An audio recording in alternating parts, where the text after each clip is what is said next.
Good evening, racing fans. Welcome to the Henry County Fair up here all the way north in Napoleon, Ohio. You're joining myself, Ashley Daly, Matt Clark behind the camera, and for the very first time, I'm working with Kenny Livingood. Very first time. Let's say, this is not your first season on OHHA broadcast, though, is it? Yeah. It is your first season. I was supposed to do one fair last year in Berea, and there was a tornado that went through, so we never got on the air. So this is the first full run, and I guess that's how I ended up out here. Was they said, you're the youngest one, you're driving out there. Right, and that's how you say, ended up out here. So this is 2 hours for me, but I'm still one of the closest besides Matt. Of course, he gets the easy. He's usually driving all over the place. He's easy tonight and less than an hour away, and you're over 2 hours away. Just shy of 2.5, 2 hours, 28 minutes. So it was a little bit of a hike, but whatever. But this way you're seeing more of Ohio. This is a new area, right? I'm used to going, east, south. Now we're completely northwest. So almost into Michigan is where we're at tonight. Yeah, close to Indiana too, right? It's only like an hour to Fort Wayne, so I kept seeing Fort Wayne signs on my way here. So this is your first year fully with OHHA. Quite a bit different than your normal gig. What do you think of it? I enjoy coming out to the fairs. You see parts of, like you said, you see parts of Ohio you've never seen before. Just get to explore different things. I'm starting to learn about the food, so I think next year I'll be more of a food guy at the fairs. Except for Ashtabula. We had milkshakes up in Ashtabula. Yeah, your $3 milkshakes. That was the first thing you had to rave about. Yeah. Well, someone else was bragging about milkshakes over here, so we might have to test which one had the better one. I think we are moving into position for our post-parade of the first race. We are going to bring you 11 total here today. Going to be 2-year-old pacers and 3-year-old trotters. As I said, 11 races, 58 horses dropped in the box, representing 31 trainers. Bill Peters is our announcer this evening. This is the first division of the 2-year-old filly pace, going for a purse of $4,907 and a blanket courtesy of American Legion Post 300. Number 1 is Gordy's Last Chance, owned by Frederick Reed IV of Delaware, trained by Ron Stack, the driver Curtis Harper. Number 2 is Pink Lily, owned by Shelley Elster of Montpelier, trained by Jason Elster, the driver Drew Neal. Number 3 is Seaside Dreams, owned by Caleb Hagerman of Kidron, Ohio, trained by Herman Hagerman, the driver Emmanuel Miller. Number 4 is Kathy's Clown, owned by Jerry Migel of Westland, Michigan, trained by Steve Novak, the driver Mark St. Louis Jr. Number 5 is Lover's Waltz, owned by Ivy Holdings of Apple Creek, Ohio, trained by Robbie Brooks, the driver Pierce Henry. Number 6 is I Am a Sissy 2, owned by Kimber Clegg of Matamoros, Pennsylvania, trained by Betty Clegg, the driver Braden Rhodes. Horses will take one score and go to the gate. Mutual windows closing in 4 minutes. Just a couple housekeeping notes before we go into this field here. We score 5 wide at Napoleon. We have some very full fields here this evening, so I think most races will have at least one trailer. If not, just that entire gate will be full. If you would like to follow along with the program between Kenny and I as we dive deeper, head on over to harnessracingohio.com and go to that View Live Races tab. All right, first race for a purse of $4,907. This is the first division of freshman filly pacers. A field of 6 on the rail. Gordy's Last Chance. Curtis Harper now up for Ron Steck. This is a Catch the Fire filly out of a 4 Stars Shark mare, Gordy's Pet, owned by Frederick Reed of Delaware. 4 lifetime starts, has yet to hit the board, but still made about $1,900. A few back, very beginning of July at Scioto Downs in a qualifier. Finished 4th, but put her mile in 1:59 flat. Final quarter in 28-3. 2 is Pink Lily. Drew Neal picks up the drive for the Elsers. 2-year-old bay filly by Rockin' Amadeus out of the Pilgrim's Punch mare. Punches Pilgrim. This is a homebred for the Elsers and has 1 win back at Oak Harbor in 202-1. Does show a couple of breaks, so she's still learning how to stay flat behind the gate. But the week she did stay flat, she had that win at Oak Harbor and was pretty good 4th while first up and flattening out at Bowling Green. The 3 is Seaside Dreams. Manny Miller in the bike for Herman Hagerman. This is a down by the Seaside filly out of a rock and roll Hanover mare. 4 starts on the year. Still trying to figure it out a little bit, but $1,100 on her card. 3 back at Oak Harbor. Had a 5th place finish, so was in the money. Timed her mile in 2:04 3. Originally a $24,000 purchase out of the Ohio Selected. For Kathy's Clown, Mark St. Louis Jr. driving for Steve Novak and Gerald Meingel. Gerald Meingel of Michigan was the breeder of this 2-year-old Dancing Yankee filly out of the Jeremy's Jetmare Jet's Dream. She's 1 for 6, but she hit the board 4 of 6 tries and nearly made 8,000, timed in 59-4 at Northfield in a qualifier. Pierce Henry up for Robert Brooks on this racing hill. Lover's Waltz will leave from the far outside in the 5-hole. 9 starts as a freshman. She's hit the board 7 times. Notched 1 win, 5 seconds, and 1 third-place finish. $11,000 made. Last time out was second at Attica in 2:05.4. Say it's a nice one having your barn. She's making money, but she wasn't a $75,000 purchase originally. 6, I'm a Sissy 2 on the other end of the spectrum is a $1,000 purchase for the Clegg team, so no expectations probably with her. She's 0 for 12. Braden Rhodes drives here, but she's made $5,000, and she has the second tier. Looks like our betting public likes the 4. Sitting 4 to 5 is Kathy's Clown. Mark St. Louis Jr. He was our leading fair driver last year, and I have not been at many fairs that he's been driving at, so happy to see him back out here while I'm here, I guess I should say. And you have the current leading driver, I believe, on your hat, right? Hank Oh, Levan? I do. I have a Levan hat. Hank stopped up at Salina yesterday, gave us a few to give out, and I swiped another one. Here is Bill Peters with the call of the first.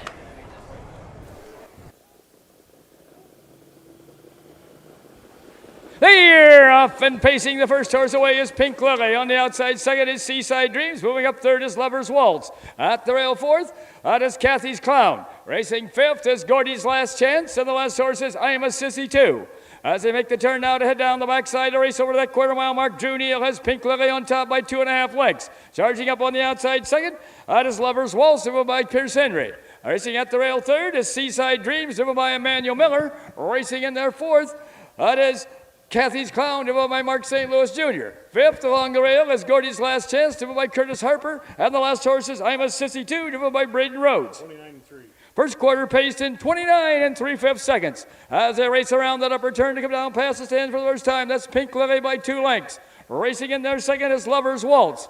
A little farther back third comes Pink Lily. They come down, that's Pink Lily bringing the horses down to the half. Racing in there second, Lover's Waltz. Moving up on the outside third now is Kathy's Clown. Racing at the rail fourth, that's Seaside Dreams, followed by Gordy's Last Chance and I'm a Sissy 2. 59. First half paced in 59 seconds. As they round the turn now to head down the backside to race over that 3/4 mile mark. They've got to catch Pink Lily. Moving up on the outside second now is Kathy's Clown. Back to third is Lover's Waltz. Fourth is Seaside Dreams. Racing fifth, Gordy's Last Chance. The last horse, I'm a Sissy 2. Going to that 3/4 mile mark. That's still Pink Lily with lead, but pouring on the pressure on the outside second is Kathy's Clown. Racing at the rail third is Lover's Waltz. Now moving up fourth is Gordy's Last Chance. 3 quarters in 129 2/5 as they race around that upper turn to head for pay dirt. That's Pink Lily at the rail, Kathy's Clown on the outside. They're only heads apart as they turn for home. That's Pink Lily at the rail. Kathy's Clown now drops back a little bit. It's Pink Lily and Kathy's Clown as they race through the lane. Lover's Waltz trying to hold on for show position. But past the stands, it's going to be Pink Lily. And here the outcome. Up for place is Kathy's Clown. Up for show is Lover's Waltz. 201 3. A mile in 201 3/5. 2:01 3/5 makes for the second lifetime win for Pink Lily. Drew Neal gets it done. She hasn't been a winner since, 4 back at Oak Harbor. Lifetime best now for her. You know what's exciting about coming all the way out here is that all these horses, this is pretty much, except for the Cleggs, I don't think there's a horse I've actually gotten to see race yet for the most part. Most of these have been racing Attica, Tiffin, Oak Harbor. I haven't been there, Bowling Green, so a lot of fresh faces to me. I am in the same boat there. There's a couple, where was I even at? Marysville. Gordy's Last Chance to have a start at Marysville. Other than that, very new group. And fresh even, faces. and even new drivers, really. You know, Braden Rhodes down here, of course, from your neck of the woods. Yeah, I see Braden every night.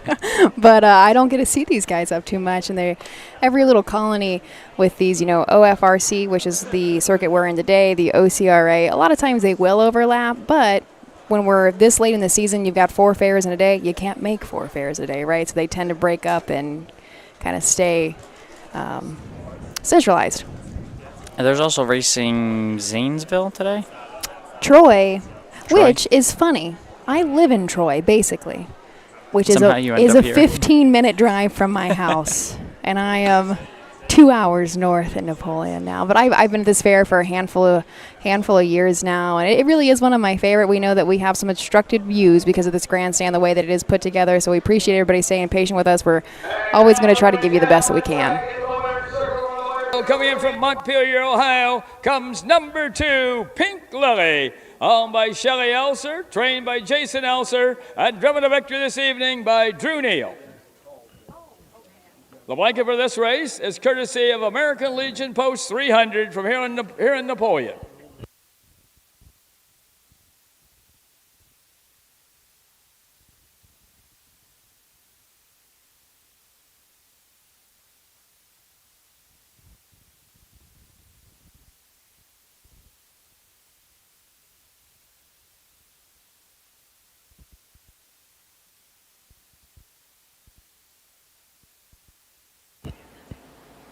Let's do a big hand here for Jason Elser, Drew Neal, and Pink Lily, and to American Legion Post 300, the donors of the blanket.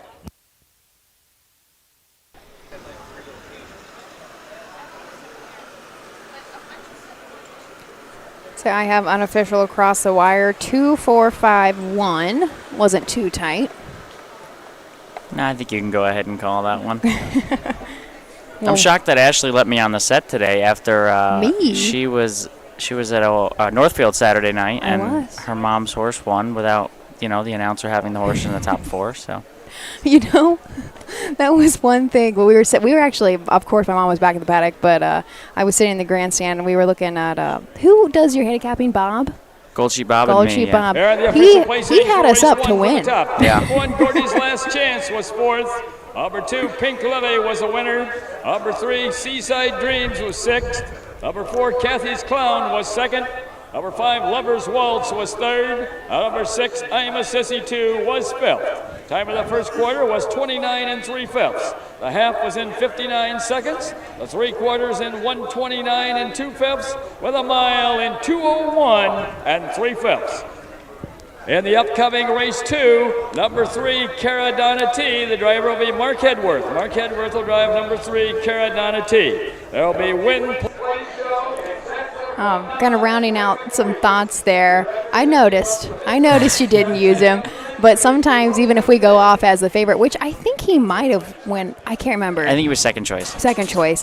We was like, oh, that's a kiss of death. It's okay if we're not if we're not picked. But if I had picked him, he wouldn't have won.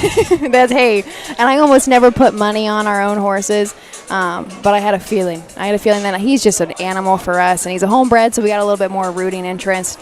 And I guess can circle back around. Last night, his older brother was in at Salina, was involved with an accident. He went down, actually ended up, he had nowhere to go. He was boxed in, had nowhere to go, and the horse in front of him stopped.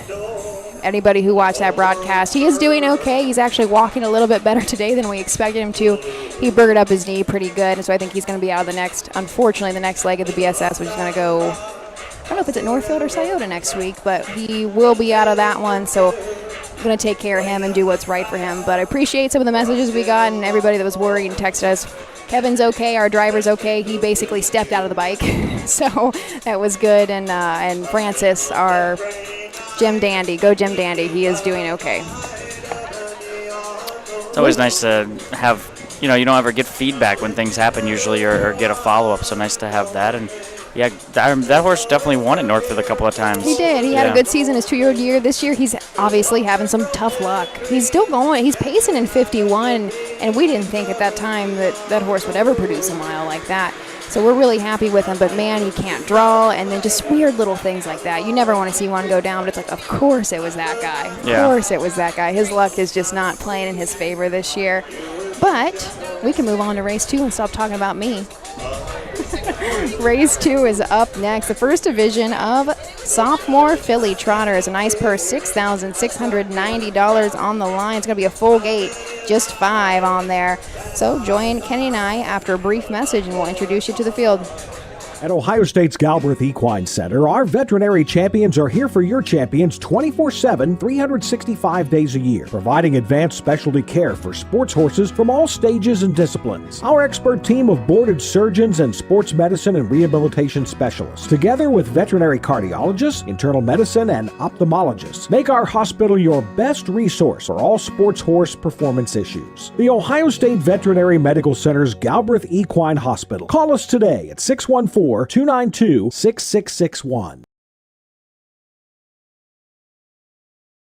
When you need supplies for your horse, one name stands out: Big D's. Since 1976, Big D's Tack and Vet Supply has been the equine experts you can trust. Whatever your horse needs is available at Big D's Tack and Vet Supply. Visit the retail outlet in Streetsboro, Ohio, or order online at BigD'sWeb.com. Sign up for text messaging and receive $10 off your order. Big D's Tack and Vet Supply.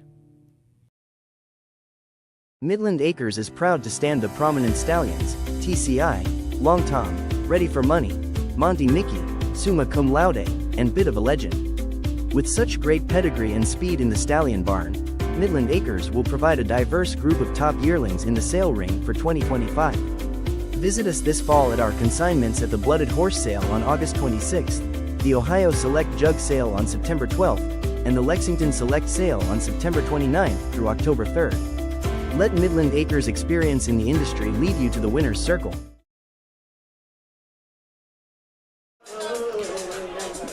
MGM Northfield Park. I want to ask you a multitude of questions, as we just heard, I think it was a Delaware commercial. Do you guys shut down or not anymore? We do not. Dave is gone, so Michael Carter and I we're race secretary for the week. So it'll be him and I all week doing that, and maybe go down for the jug. I don't have a plan to go down this year. I've made the first two that I was out here in Ohio, and they were both super fun, but it's just a long day. And then we race on that Friday this year for the first time. So driving down to Delaware 2 hours, and then you have the 23 race card or whatever, and then drive 2 hours back. It's a long night, and then have to go back to work the next day. So I don't know if I'll make it to the jug, but yeah, no, we're 52 weeks a year. Say maybe three years ago now, because Dayton, the Southern meet, is when we open up after Jug Week, and it was one of my favorites that they used to race directly after on that Friday, but now they've moved it a few days. Everybody gets a little bit of break, so I can imagine that's tough on you guys up there. I feel like, you need a break after the jug. I mean, and I was only going one day, but I can imagine all the people that are down there for the whole week. Especially you, and you guys are there all week. I'd wake up at 8 o'clock in the morning, and my phone is already saying Ohio Harness Horsemen Association live. So Frank was pulling long nights there, or anybody else that did shows. It is a wicked week for us. It's an exciting week. I mean, I wouldn't give it up for anything. I love working, and I'm sure Matt kind of feels the same. But once it's over, it's like, thank God. And it's been ridiculously hot both years, too. It's like mid-September. You would think it's going to be like 70s. It's been like 88, 90 degrees, I feel like, both years I've been. The very first year I worked the jug, so probably, how long have I been here? 3 or 4 years ago now, pouring rain. I mean, our tent flooded. Everything was an absolute disaster. It's like extremes. It's always extremes fair season. And it's getting hot again. Last week was wonderful. I was at Urbana, my hometown fair. It was like almost fall weather for what we've been, and I get here today and it's blazing once again. So short-lived. I feel like I've been pretty lucky with the fairs I've gone to. The weather, it's warm tonight, but at least there's no rain. We're covered, so we can't complain too much. And I haven't had a drop of rain at a fair I've been to yet. It's been sunny, and I probably just jinxed it for whatever fair's next. Maybe you're the good luck charm. Because Berea usually rains out. Well, I was there last year, so I'm 50-50. Well, I'm batting 500. Could be worse, I guess. Could be worse. That was the most ridiculous storm cell I've ever seen in my life at Berea that day. And everybody was trying to hide where the announcer is and stuff, except the problem is it's a 3-sided wall. There was no roof, so the rain just came right in on top of everybody. So we couldn't stay away from the rain anywhere we were in that grandstand. Where outside of Northfield? You do announce a few fairs. What are they? The only fair I'm announcing this year is Canton. Oh, is Canton. So, but I've been pretty lucky there because Southwood Amazon won both years so far that I was there. Obviously, not going to see them this year, but it was cool to have him at the fair, and the fact that he was able to win as a 13-year-old and then a 14-year-old on his way to that record. So I think I am at. No, maybe I'm at Canfield this year. I don't know. If I know everybody mixes up Canfield and Canton. I think I'm at Canfield this year. I've actually put on a lot of new county fairs onto my list this year. Rock Springs. I've been talking a lot about Rock Springs. I'm very excited to get down there and finally see that track that everybody talks about this weekend. Canfield's a new one for me. Lisbon was a new one. That one's a far one for me, but that was just part of the. I'd much rather be out and about than in the office during the summertime, so I'm okay with driving. Speaking of Lisbon, this track is completely like 180'd from Lisbon. This one is very close. I feel like very close from the naked eye to like a normal parimutuel track. I mean, obviously the turns aren't as banked, but the track looks good. Relatively wider sweeping turns versus Lisbon, which was a true definition of a paperclip. Oh my, yeah. Saved by the Bugle. I'm going to turn it over the post parade of the second race, first division of Filly Trotters. That's the first division of the 3-year-old Filly Trot, going for a purse of $6,690 and a blanket courtesy of Savista Bank. Number 1 is Dietz Lighting, owned by Venier Racing LLC of Pemberville, Ohio, and John and Leanne Saunders of Castle Rock, Colorado, trained and driven by Dan Venier. Number 2 is Gone in a Flash, owned by Tom Moore Jr. and Peyton Moore of Napoleon, trained and driven by Tom Moore Jr. Number 3 is Cara Donna T, owned by Ivan and Duke Sugg of Deschler, trained by Duke Sugg, the driver, Mark Hedworth. Number 4 is Vanellope, owned by Jessica Rogner of Streetsboro, Ohio, trained by Hank Levan, the driver, Harrison Levan. Number 5 is Country Behave, owned by Kimber Clegg of Matamoros, Pennsylvania, trained by Betty Clegg, the driver, Braden Rhodes. Horses will take 1 score and go to the gate. Mutual windows. There's our field for race 2. 3-year-old Filly Trotters, 1 Dietz Lighting. Dan Venier drives and trains for Venier Racing, and John and Leanne Saunders. 3-year-old Bay Filly by And Away We Go out of Train for the Futures mare Rose Run Leah. She has done nothing wrong in her career. 11 lifetime wins from 28 tries. Always shows up with her best. She has speed. She's got the rail, and I think she's the one to beat. Gone in a Flash, Tom Moore Jr. trains and drives and also co-owns this Uncle Peter filly alongside Peyton Moore right here in Napoleon. 8 seasonal starts, still looking to hit the first win in 2025, but has hit the board an additional 6 times. Last time out at Attica, did have a 3rd place finish. So far in the lines that we can see, if we go a handful back, about 4 back at Oak Harbor, did time the fastest mile in 2:02 and 3. 3, Caradonna T. Program trains Mark Hedworth will do the driving for Duke Sugg, who comes with Yvonne Sugg. 3-year-old Long Tom filly out of Explosive Matters mare Sasola Hanover. 2 wins from 18 tries. Already raced 18 times as a 3-year-old. She was unraced as a 2-year-old and has been down in Kentucky at Oak Grove and a start at the Red Mile and clocked in 57-4 back at Oak Grove in a Sire Stakes race, finishing 7th. 2 wins this season. And Harrison Levan up for brother Hank Levan on Vanellope. Trained, yes, by Hank, but bred and owned by Jessica Rogner of Streetsboro, Ohio. This is an enterprise filly out of a crazed mare, Crazy About NY. Shut down pretty early last year as a freshman, just had 3 starts, just $1,400 in the car, but seemingly figuring out a touch more. Last time out was at Croton, had a 3rd place finish in 2:02 and 3. Final quarter there, 30 3/5. The Clegg send out the 5, Country Behave. Braden Rhodes driving. 3-year-old Bay Filly by Enterprise out of the Muscle Hill mare, Please Behave. 2 for 37 in her career. Both of those wins came as a freshman. She's still looking to break through on her calendar maiden. Back-to-back 2nd place finishes at Mansfield, and Jefferson has the far outside post in this one. So it looks like our public is going to agree with you that the one may be the one to beat. Dietz Lighting, Dan Venier. This horse is actually Buckeye Stallion, tested 5 back, finished 7th at Scioto, but cut the mile early. And they're headed to the Mike Wokenberg starting gate for race 2. Bill Peters has the call.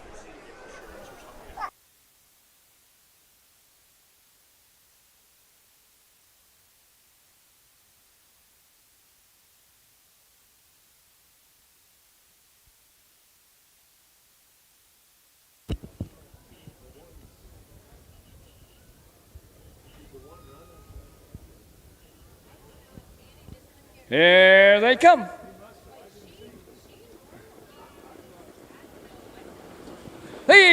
off and trotting. The first horse away in the middle of the track is Caradonna T. Down at the rail second is Gone in a Flash. Up on the outside third is Country Behave. Right there fourth is Vanellope. And farther back fifth after going off stride is Dietz Lighting. As they make the turn now to head down the backside, the race over toward that quarter-mile mark. Caradonna T, driven by Mark Hedworth, shows on top on the outside. Along the rail second is Gone in a Flash, driven by Tom Moore Jr. Racing third is Country Behave, driven by Braden Rhodes. Fourth is Vanellope, driven by Harrison Levan. And farther back fifth is Dietz Lighting, driven by Dan Venier. Past that quarter-mile mark, that's it. Gone in a Flash now with the lead. 30 and 3. First quarter trotted in 30 and 3/5 seconds. Off stride second now goes Caradonna T. Slipping through now to take over second is Country Behave, and moving up third is Vanellope. As they race down toward the half-mile mark, that's Tom Moore Jr. and Gone in a Flash, bringing the horses down to the half. Sitting in there second, coming to the half, is Country Behave. Racing third is Vanellope. Back trotting fourth is Caradonna T, and the last horse, Dietz Lighting. Past that half-mile mark, that's Gone in a Flash by 3 lengths. 1 minute and 4. First half trotted in 1 minute and 4/5 seconds. As they round the turn now to head down the backside to race over that 3/4 mile mark. They've got to catch Gone in a Flash. The closest horse second along the rail is Country Behave. Edging up on the outside third now comes Vanellope. Fourth along the rail, Caradonna T. Moving up fifth is Dietz Lighting. Going to that 3/4 mile mark. That's still Gone in a Flash with the lead, but Vanellope is trotting fastest of all on the outside second. At the rail third is Country Behave. Fourth is Caradonna T, and trailing is Dietz Lighting. 32. 3/4 trotted in 1:32 as they race around that upper turn to head for pay dirt. That's Gone in a Flash still with the lead. Country Behave racing second. Racing in their third is Vanellope. Then comes Caradonna T and Dietz Lighting. As they race toward home, that's Gone in a Flash and Country Behave. Gone in a Flash and Country Behave. It's going to be Gone in a Flash, and here the outcome. Country Behave up for place, up for show is Vanellope. 203 and 1. 203 and 1. Mile and 203 and 1/5. 2:03 and 1/5 for Gone in a Flash. First win in 2025.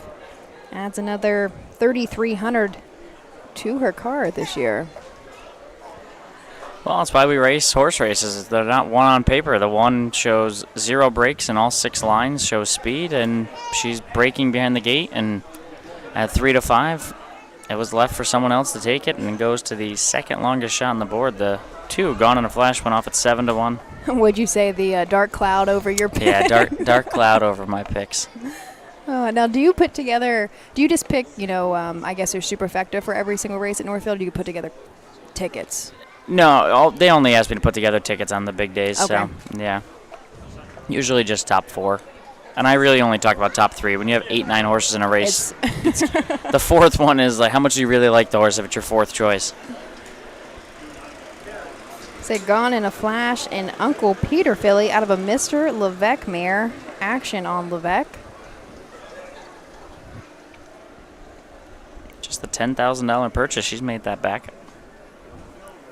Says you made that back last year even, just pretty much right on the nose as a freshman. So, which, listen, it takes a whole lot more once you start adding feed, vet bills, and everything else in it. But the sales price is just a tiny piece of the total cost of keeping one of these going. It is the cheapest part. Even though there's some pretty big price tags on these things anymore, usually that original purchase is the cheapest.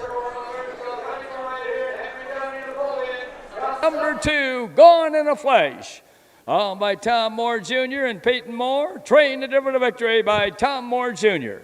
The blanket for this race is courtesy of Savista Bank.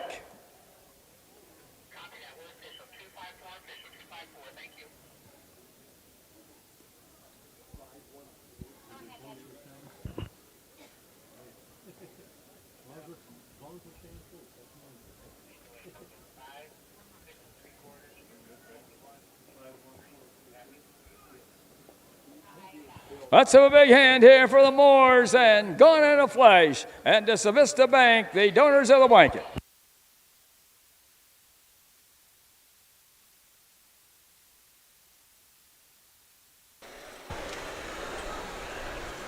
There are the official placings for race 2 from the top. Number 1, Dietz Lighting was 5th. Number 2, Gone in a Flash was a winner. Number 3, Caradonna T was 4th. Number 4, Vanellope was third. And number 5, Country Behave was second. Time of the first quarter was 30 3/5. The half was in 1 minute and 4/5. The 3/4 in 1:32, and the mile in 2:03 and 1/5. From the top, it should read 5, 1, 4, 3, 2 on the bottom. A mile in 2:03 and 1/5. In the upcoming race 3, number 3, Smoke on the Water. Make the driver Mark Hedworth. Mark Hedworth driving number 3, Smoke on the Water. There'll be Win, Play, Show, Exacta, Quinella, and Trifle. So our Vanellope did end up coming back for third. She looked fine crossing the wire, but she wanted no part of being first up into that final turn, did she? No, she made a nice move. Maybe didn't handle the turn great because she moved right at the leader up the backstretch. But as soon as they hit the turn, she stopped and looked like she was going to get beat 10, 12 lengths, and then really was only beating a couple in the end. So nice performance, too, for the local horse, Tom Moore, out of Napoleon, Ohio. So nice to see them get the job done. I'm going to say that we then have year-round trainers at this track. Does anybody know? Do you know, Matt? They do. They do? Yes. I'm going to say the Moores are some of them. I honestly don't know who. Anyway, I feel like that would be a Gary safe Gillen. bet. I mean, so our track's in pretty good condition, right? And with this thing wouldn't be as nice as it is if it sits 363 days of the year. So turning the page, race 3 up next, sticking on the first division, but going to our freshmen, Colt Pacers, a full field of 6. Join us back here shortly. Dublin Valley Farms, home of Volstead sire of 2024 Ohio Horse of the Year Sugar Instead. Also standing at Dublin Valley Farms, Slay, a promising young son of Chapter 7 and Coach K Hanover by world record holder Walner. Looking for your next winner? Dublin Valley Farms and our clients are offering an exciting lineup of yearlings with current and fashionable pedigrees. Available at public auctions this year. Backed by a team that cares, Dublin Valley Farms, Fredericksburg.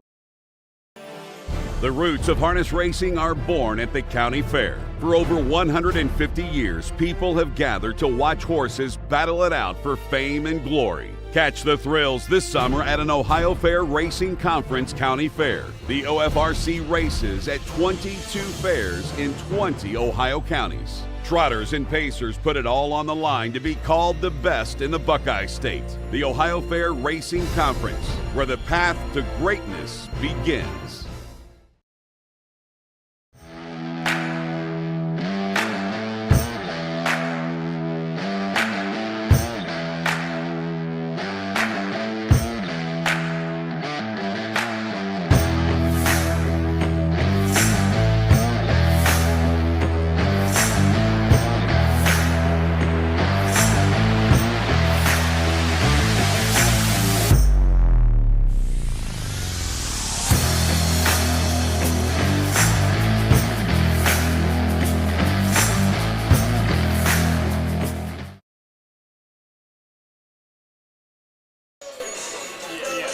Welcome back to the Henry County Fair here in Napoleon, Ohio. We are 2 down with 9 to go on an 11 race card of day 1. There's racing here tomorrow, although we'll rotate to another team or another player on the team. I say a team of 1 tomorrow. Well, and Matt. Yeah. Doug Ballinger will be up here tomorrow on his lonesome. I think there's 1 or 2 less races. I think I printed out, but I don't remember how many are on the card. But Doug's a professional. He can handle it. Said, don't worry about it. And he's actually announcing tonight at Troy, which should be live now. I think they went off at 6:30. Yeah. I gotta get Doug to announce some races in Northfield because I'm pretty sure he doesn't announce any pari-mutuel, right? He just does all fairs. Pretty much. He'll fill in for Barry when they need him to. But Doug just never wanted to go full-time with it. He's good enough to. Yeah, very good. By far, he's good enough to. I love Doug. He's, outside of just announcing, he's just one of my favorite people. He's just fantastic. But you should, yeah. Put another. I don't think he cares as much as Roger about the tallies and the tracks, but I'm sure he might take an opportunity. Even, was it last year or the year before, he got to announce a couple at Delaware, and I think that was... I think it was last year because I met him last year, and then he told me he got to call a race, and that's when I had never heard him. I never met him, never heard of him. And when I heard him call a race, I was like, wait a second, this guy, how is he just filling in to call one race? Like, he's a legit announcer. So then I hear him at the fairs all summer so far, and I was, Doug knows what he's doing.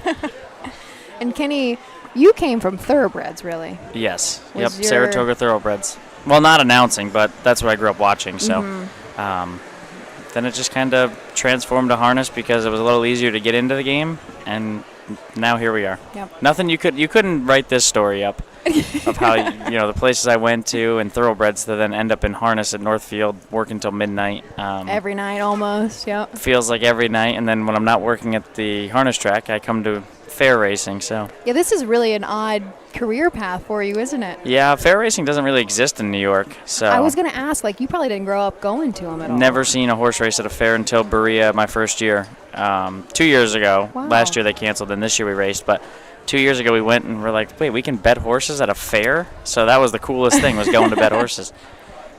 And I actually won like $50 betting. Hey, at least you didn't donate it back. Yeah, I've donated plenty of times to tracks. I think we did our last magazine, the OHHA Buckeye Harness Horsemen. You were our 20 questions. Yeah, feature. my mug is in there. Your mug? Did Roger call you up and do that? Mm-hmm. Yeah, Roger had me do that one. Say Roger always does a 20 questions column, and well, I shouldn't say a column, but a 20 questions, and then a Be There column where it's just a personal thing that he picks up. And we do have a new magazine coming out this month. It's actually going to be sent to our layout and print here soon. So if you're already an OHHA member, make sure you keep your eyes out. Should be coming to your mailbox the next couple of weeks. Some really cool feature stories. We are starting to transform our magazine less into recaps of Sire Stakes, Buckeye Stallion Series, and our new hire, Wes Mayberry's doing a fantastic job. He's actually featuring in this magazine for horseman joint problems, like joint issues, and talking to vets, which is very cool. And our cover story is Rodina Blue, trained by, I believe his name is Neil McInnes. He's Canadian, but he travels. Obviously has an Ohio bred. Rodina Blue is in the BSS circuit, where she's been racing most of her starts here in Ohio. And whenever she comes from Canada, wow, if I could talk. Canada. Yes, Canada, to Ohio, she travels with a pony. To help keep her calm? Kind of, sort of, yes, because she doesn't travel that well. But Neil's daughter, Rory, literally hooks this thing up, this little miniature pony, puts a harness on it, puts a bike behind it, and goes everywhere with Dad. That's awesome. Everywhere with Dad. So make sure, if you are already an OHHA member, to keep your eye on your mailbox for some cool stories this upcoming magazine. If you are not, but would like to receive those, give our office a call tomorrow morning, and we can set you up with an associate membership. I think it's only $25 a year, and that gets you all of our publications right to your mailbox, and along with getting you into all of the OFRC fairs for free, too. It's not just about money in horse racing. It's the stories, the people, the family, the generations of horsemen, I think, that help make everything so special about wanting to be at the track. More, obviously, the horses and the animals themselves, but then the storylines that go with it. Yep. If you really sit down, whether it's in the grandstand at any fair, or if you go sit, by a barn, and you really start listening to people and the history and just the true dedication and passion that probably was passed along from parents or grandparents, it's amazing what's still involved here. This is the 2-year-old Colt Pace, going for a purse of $4,920 and a blanket courtesy of Moose Lodge number 788. Number 1 is I Am the Sea. Owned by Kimber Clegg of Matamoros, Pennsylvania, trained by Betty Clegg, the driver, Nick Clegg. Number 2 is Rated PJ. Owned by Dave and Patricia Jury of Bucyrus, Ohio, trained by Robbie Brooks, the driver is Drew Neal. Number 3 is Smoke on the Water, owned by Mike Lee of Rudolph and Dr. Jill Dental of Delta, trained by Mike Lee, the driver, Mark Hedworth. Number 4 is Nighthawk Racer, owned by Ivy Holdings of Apple Creek, Ohio, trained by Robbie Brooks, the driver, Clifton Bell. Number 5 is Captain Said, owned by the Deer Lake Stables LLC of Osseo, Michigan, trained by Thad Doty, the driver, Pierce Henry. And number 6 is Believe Jerry, owned by Jerry Michael of Westland, Michigan, trained by Steve Novak, the driver, Mark St. Louis Jr. Horses will take 1 score and go to the gate. Mute your windows. Our parade pony was a mule. In sparkly blue. It's in sparkly blue, hard to miss. Sometimes, which I guess, they're hooked up to carts too. but they don't see racehorses much. I'm surprised that some of these guys don't shy away. There was a county fair back, I think it's Pleasanton in California, I believe, that used to have mule racing that you could pari-mutually bet on, and it was very fun. Like on their, I'm assuming like jockey mule racing. Yeah, jockey Okay. mule racing, yep. And they were like quarter horse style, so they were like 200-yard races, Okay. 250. But it was fun because, you can tell the difference. A horse has, big ears, but a mule has huge ears. So you can tell the difference. Somewhere over maybe your direction, there's a fair that has Amish racing, yes? Burton. Oh, it is? Yep, and I'm going there August 29th. Make sure you take a video of that one. I will, yeah. I think heard they go half a mile, I guess, and yeah, I guess they have one or two usually at the end of the card. So I heard that's kind of the real deal. Like, they look forward to it. It's really neat. Yeah, I'm excited for that because that'll be a new first for me on the fair circuit is Amish fair racing. So One it'll of be fun. many things to add to your resume of OHHA. Taking a look at race 3, the first division of 2-year-old colt pacers, purse of $4,920 on the rail. I Am the Sea. Betty Clegg sends out Nick Clegg behind the lines of this Down by the Seaside gelding, owned by Kember Clegg, of course, of Pennsylvania. 15 starts, 6 wins, 5 seconds, and 1 third-place finish. Already $25,000 in the bank. The last win came a handful back at Lisbon, actually in 2:06. This gelding also gave it a go in the Ohio State Fair. Raced pretty tough, but was out of the money. Still won his mile and won 53-3. 2-rated PJ Drew Neal looks to be the first driver to double up today. This one for Robert Brooks and owners David and Patricia Jury. A 2-year-old Summa Cum Laude gelding, and those have really fired so far on their first crop of Summa Cum Laudes. Sports writer mare Alfie's Girl. 1 win from 9 tries, and that was 2 back at Mansfield, 204-3, which is the lifetime mark, but is clocked at 202 in Tiffin. Mark Hedworth will be behind Smoke on the Water for Michael Lee. This is a Catch the Fire out of a Western Hanover mare. 4 seasonal starts, 3 back at Oak Harbor, and the Fair Stakes was 5th, so in the money. Win his mile in 2:01-2. Originally a $20,000 purchase out of the Ohio Select, and just shy of $900 made. 0 for 9 in the career of the 4 Nighthawk racer. Clifton Bell, can't miss him with the bright orange colors. Driving for Robert Brooks, who has 2 in here. This is a Racing Hill gelding out of the 4-star Shark mare Dancing with the Stars. Captain Said. Pierce Henry up for Thad Dottie. This is a well set owned by Deer Lake Stables. Has hit the board 5 times in 7 starts. Trying to go 3 in a row. Was a winner at Attica and Bowling Green. 6 Believe Jerry starts in the second tier. Mark St. Louis Jr. drives for Steve Novak, a 2-year-old gelded son of Summa Cum Laude. 0 for 3, still learning, has the second tier today. That's the field of 6 for race 3. Here's Bill Peters with the call.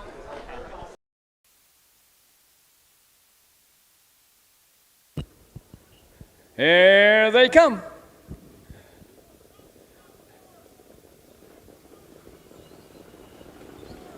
They're off and pacing. The first horse away is I Am the Sea. Dropping in their second is Rated PJ. Up on the outside third is Believe Jerry. Racing in their fourth along the rail, as Captain Said. We got fifth along the rail as you race around that turn. That is Nighthawk Racer. And the last horse is Smoke on the Water. Heading down the backside, to race over toward that quarter-mile mark. Nick Clegg has I Am the Sea on top. Racing in their second along the rail is Rated PJ. Third is Captain Said. Fourth, as they race down the backside, is Believe Jerry. Racing fifth is Nighthawk Racer, and the last horse, Smoke on the Water. 30-3. First quarter pace in 30 3/5 seconds. Horses are in straight alignment as they race around that upper turn to come down past the stands for the first time. That's Nick Clegg and I Am the Sea showing on top. Racing in their second, they race down toward the hip. It's Rated PJ, driven by Drew Neal. Moving along third, coming to the half is Captain Said, driven by Pierce Henry. Fourth is Believe Jerry, driven by Mark St. Louis Jr. Clifton Bell has Nighthawk Racer fifth, and the last horse is Smoke on the Water, driven by Mark Hedworth. First half paced in 1:01 1/5 as they round the turn now to head down the backside to race over that 3/4 mile mark. They've got to catch I Am the Sea. Up on the outside second now comes Captain Said. Moving up third down the backside is Nighthawk Racer. Fourth is Rated PJ. Fifth is Believe Jerry, the last horse, Smoke on the Water. Going to that 3/4 mile mark, that's still I Am the Sea with the lead. Captain Said racing second, Nighthawk Racer third, and Rated PJ is fourth. 3/4 and 131 and 4/5 as they race around that upper turn to head for pay dirt. That's I Am the Sea by 3 lengths. Captain Said racing in there second, Nighthawk Racer third, and Rated PJ fourth, followed by Believe in Jerry fifth. As they race toward home, it's I Am the Sea and Captain Said. It's going to be I Am the Sea, and here they all come. Up for place is Captain Said.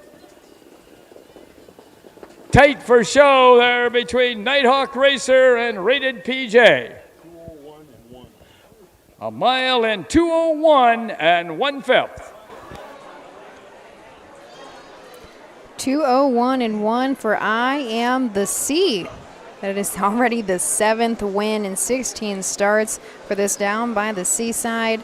Finally gets a win again. Really been knocking on the door here at these fairs. As I stated, his last win when I introduced him was back at Lisbon, so not that long ago by any means. But it's been a few starts for him. Yeah, not that long ago time-wise, but for him it's been a long time. That was a few fairs ago. He's had quite the tour of Ohio. 16th start today for I Am the Sea. Just a $7,000 purchase. The Cleggs have had plenty of success taking horses that had low expectations on the purchase price, but they get 1 or 2 each year that have gone on to make quite a bit of money, and they continue to do well. First it was Duncan, then Janelle Granny, and then Down by the Parade, and now it's I Am the Sea. So each year they seem to have at least one. Also had the trotter there, Kylie Cash, who raced very well, even still racing very well. So Thinking of Duncan, he just had a nice race in the up at you. We can talk about that later. Yeah, comes number 1, I Am the Sea. Owned by Kimber Clegg, trained by Betty Clegg, and driven to victory this evening by Nick Clegg. Now, Tom Senior and Scott Hellberg are in the winner's circle representing the Moose Lodge number 788 in the trophy presentation. Let's have a big hand here for the Cleggs, Braden Rhodes, Harvey Hirschberger, and I Am the Sea at the Moose Lodge number 788, the donors of the blanket.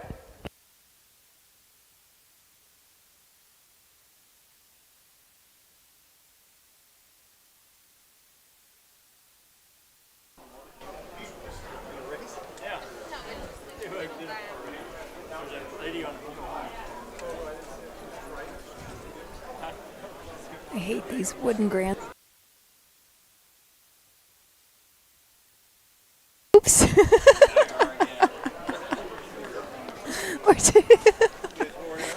Fine. I've just been sitting for 7. Oops. So, no, we had them last night at Salina, and you guys got to get the cushion, man. Well, oh, what? Do you want the chair? I will pawn it off. You're so kind. Thank you. $10 an hour. I need to get gas to go home. Yeah, real quick, Duncan was at the Myron Turner President's Base. Tough trip. I mean, the horse on the front rolled, so he tried to come first up. I think he hung around to be third. He raced well. I think he was third. He didn't race, cheap at all. No, he didn't do anything wrong. He just, was third best that day in a strong race that went for $100,000. But, I'm sure Nick is happy with that. And touching about I Am the Sea, I've actually talked to Nick a couple of times about this horse, and he thinks that this horse is going to just continue to get better. Obviously, they want to see progression from 2 to 3 with any horse, but especially this one because he does wear those big knee boots, and he thinks as he gets better and matures and maybe can get those knee boots off that he might get a little faster and be better. So it'll be interesting to see him, how he comes back as a sophomore. Obviously, his freshman campaign's been very good. So you had outside of the Cherna, you also hosted the Aldridge Trot, right? Aldridge Trot? Yep, Aldridge Trot and then the Milstein. Milstein. Yeah, you guys had, I don't get up to Northfield very often because it's about a 3-hour trip for me. But I was excited to get up there because I just don't get to do it much. And you had a great crowd in the grandstand. You don't like getting home at 3 in the morning? Not usually. Here are the official placings for race 3 from the top. Number 1, I Am the Sea was a winner. Number 2, Rated PJ was third. Number 3, Smoke on the Water was sixth. Number 4, Nighthawk Racer was fourth. Number 5, Captain Said was second. And number 6, Believe Jerry was fifth. Time of the first quarter was 30 3/5. The half was in 101 1/5. the 3/4 in 1:31 and 4/5 with a mile in 2:01 and 1/5. From the top it should read 1:36.425, a mile in 2:01 and 1/5. Need a representatives of the family of. Yeah, the card was spectacular that Saturday.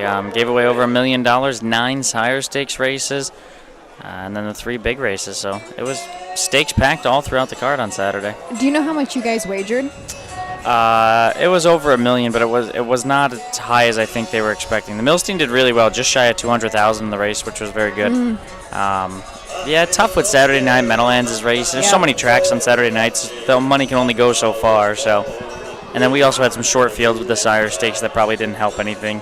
Right, and those were a little bit shorter. Every year is getting like that, though. Susan Schroeder handles our nominations, and I can't remember if in recent years we've kind of seen a trend of everybody wants to be in the BSS. You can guarantee those are going to be a lot of divisions and really full, but as we know, there's some really nice horses in that sire stake level, and we don't always want to compete against them. So in past years, we kind of see it dwindling, right? Nominations dwindling, and especially this late in the game, you're kind of figuring out what kind of horse you got. Those fields tend to be shorter.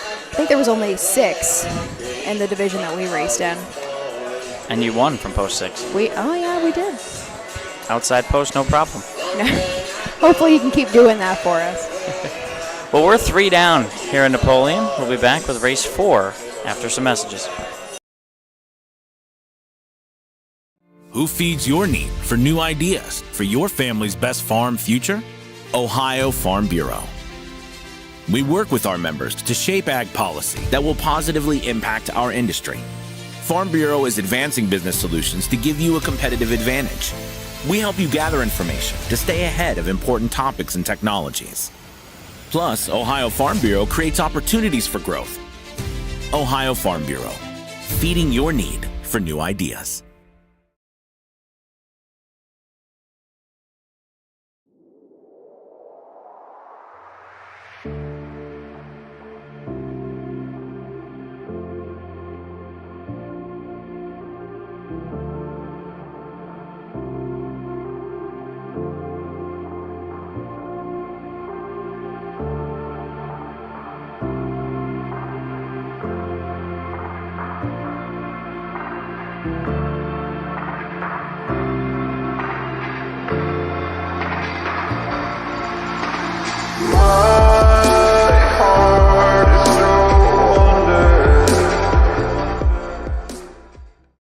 Hey kids, we invite you to join the Backstretch Buddies Club, a fun and free club for kids 12 and under who love horses and wants to be a part of harness racing in Ohio. Once you've signed up, you will be able to join Willie Winnett and exciting adventures and receive awesome surprises.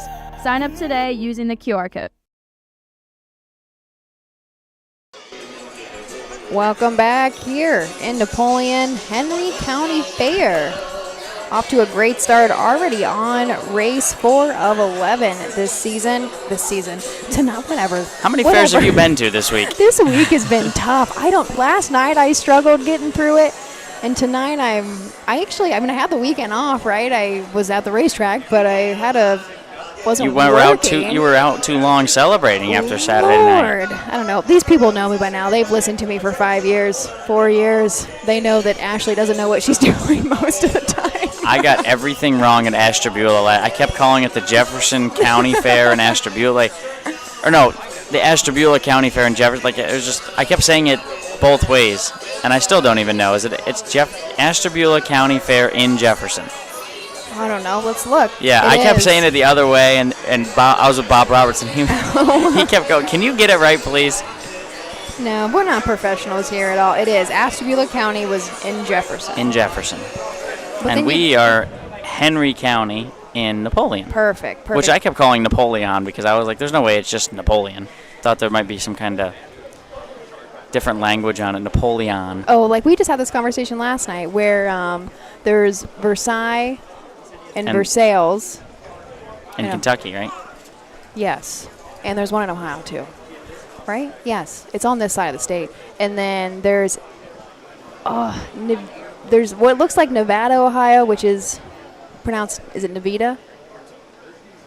Nevada. See, already messing that up. And then there's Russia, Ohio, and it's complicated. There's also, obviously, Akron, Ohio, but if you drive back to New York, about exit 45, 46, there's an Akron, New York, which is cool. And then I grew up in Ravenna, New York, and out here is Ravenna, Ohio, which is like half an hour from me. Gotcha. So. Do you live in Northfield? No, Cuyahoga Falls. Okay, Yeah. gotcha. So not too far or anything. No, like 20 minutes. I used to live in Kent my first year. That was my first apartment. It was a 40-minute drive to work. So after some snowy nights, I said, I got to move closer. This is ridiculous. And then it's 12 o'clock, yeah. It took me one day, it took me almost an hour and a half to get home, and I was like, that's it. I can't live this far anymore. This is 1:30 in the morning.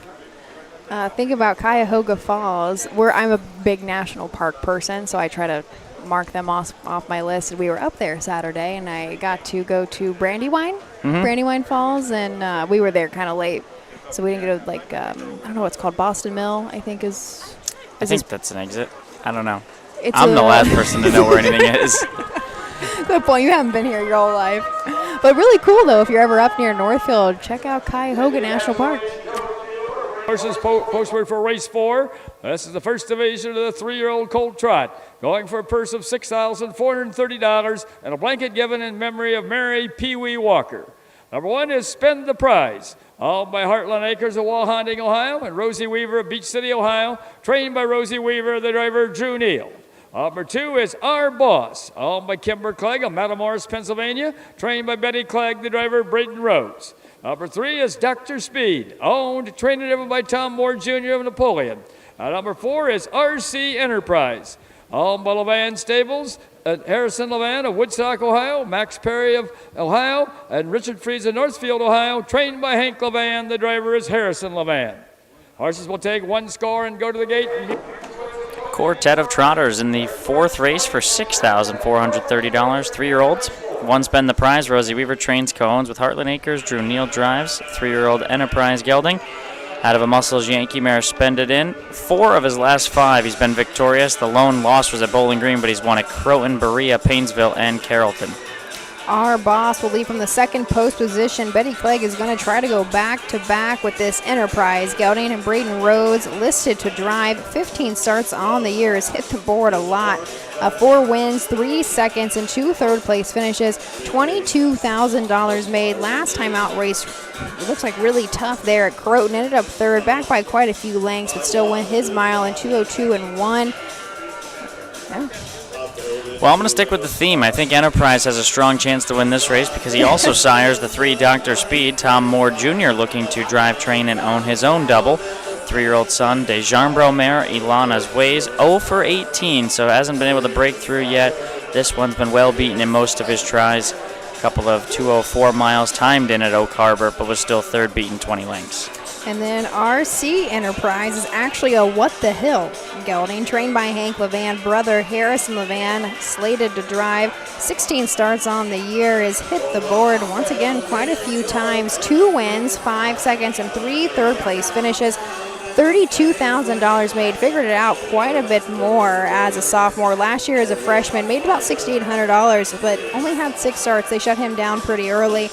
Last time out at Croton, another one that raced tough, was 2nd, back by about 5 lengths in 2:01 and 1. The start before that, though, was at the Ohio State Fair at Scioto Downs. He was 7th, so out of the money, but won a nice mile in 1:56 flat. Final quarter there, 28 and 4. So if there were betting lines and you didn't know these horses and you just saw names, what are the odds that the 1 horse with Enterprise in his name wasn't actually a son of Enterprise and the other 3 were? I didn't even notice that his name was Enterprise until you pointed it out. Interesting choice, right? What the Hill son, Enterprise sires 1, 2, and 3. Spend the Prize looking for his 10th lifetime win already, 7 this season. Timed in 59 in the Buckeye at Northfield, 6 back from post 8. Speed from the inside. Rosie Weaver's had a strong season, which is kind of a nice bounce back story for her, because I remember last year at the end of the year she posted on Facebook about how she felt like she had a tough season, and she went on this whole post about letting her owners down and all that, and just had a long year, but she's come back and they have been very strong this season. Not only the fair circuit, but even in the Buckeye ranks at Northfield. I know she's won a few races. And then the horses just in hours of 1 and hours of 2. But Rosie's done very well, and you can see right here on the program she's won 53 starts from 238 tries. So just over 20% there. So I really admire Rosie, and that was escalated even more. We went up to her farm towards the end of spring for Freshman Focus. And that was the first time I had been up there. She has such a great place and keeps really great care of the property. And you can just tell how enthusiastic she is about what she does. And it's such a passion for Rosie. And that bleeds into her employees, all the kids that work for her. And they just get so excited. They don't care how far the fair is. They just want to race their horses. And so that's one that I'm always rooting for a little bit. And she has done so well for herself and really made a name for herself in the last handful of years. And really, let's be honest, this is a male-dominated sport. Yeah, we have some great women, but how many trainers here? It's 50-50. We've got two females. 50-50. Yeah, we've got two ladies out here training, but tends to be a lot of the big top dogs are guys. Well, we'll see if who wins, girls or boys. Clegg and Weaver from the inside, Tom Moore, Hank Levan outside. They're behind the Mike Wokenberg starting gate. Bill Peters has the call.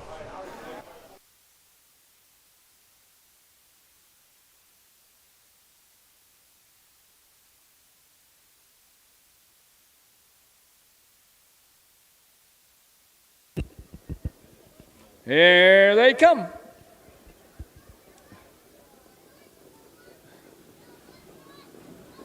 They're off and trotting. The first horse away is Spend the Prize. Dropping in there second is Our Boss. Third is Dr. Speed, and the last horse is RC Enterprise. As they make the turn now to head down the backside to race over toward that quarter-mile mark, Drew Deal has Spend the Prize on top by 4.5 lengths. Trotting second is Our Boss, driven by Braden Rhodes. Third is Dr. Speed, driven by Tom Moore Jr., and the last horse is RC Enterprise, driven by Harrison LeVan. Going toward that quarter-mile mark, Spend the Prize now on top by about 8 lengths.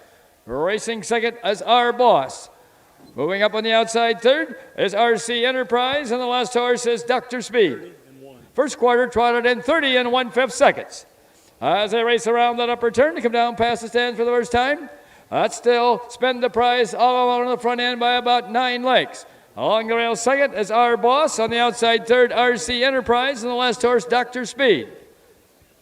Coming down to the half-mile mark, that's Drew Neal and Spend the Prize, bringing the horses down to the half. Racing second is Our Boss, RC Enterprise third, and Dr. Speed fourth.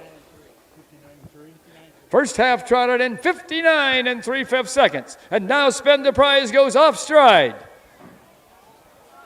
Now moving up, he regains stride, still maintains the lead. Moving along at the rail second is Our Boss. On the outside third is RC Enterprise. And racing fourth is Dr. Speed. Going toward that 3/4 mile mark. That's Spend the Prize still with the lead.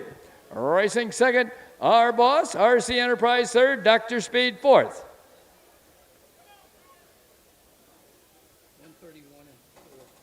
3/4 trotted in 131 4/5 as they race around that upper turn to head for pay dirt. Still Spend the Prize with the lead. Our Boss second, then comes RC Enterprise and Dr. Speed. Racing through the lane, that's Spend the Prize, Our Boss, and RC Enterprise.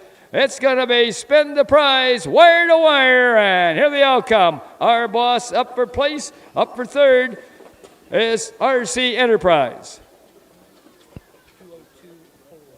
1 mile in 2:02 4/5. Well, it looked like it was going to be pretty uneventful fourth race. They went by us, and the one was in the next county over. And by the time they reached the backstretch, he put in a break, and we'll let the judges decide. It felt like he lost a lot of ground. He was in front by easily 10 lengths. Mm-hmm. That's what's the biggest thing there is you want to make sure you lose ground just to stick to the rules. But he did. I wouldn't question that too much. The horse was just tons the best. How do you argue with it? Very uncharacteristic, though, for him to make a break. I'm not sure if Drew just maybe felt a little confident, let him go, maybe trotted off of his feet. But that is not something that horse does ever. No, shows a lot of clean lines, all ones. He's used to being out front, so it's not like he's not used to having anything in his way. Just put in a bad step. I say, wonder what it feels like to just be tons the best. How do you make a break? Make sure you lose ground, and he never lost the lead. No. He got a little close. He got close, and then he drew back off. Drew Neal with his second driving victory Another guy that wins a ton of races on the fair circuit.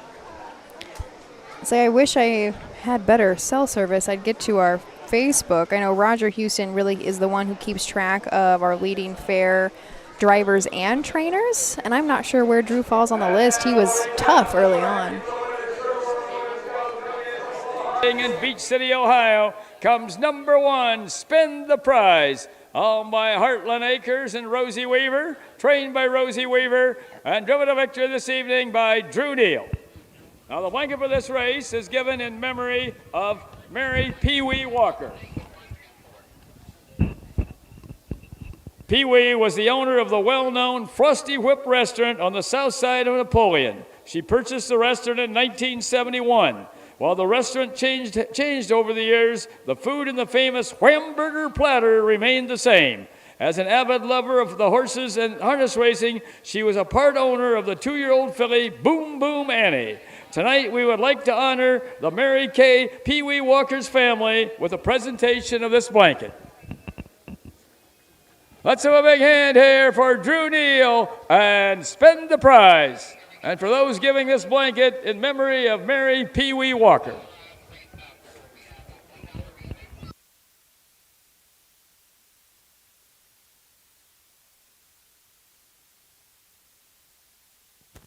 Here are the official placings for race 4 from the top. Number 1, Spend the Prize was a winner. Number 2, Our Boss was second.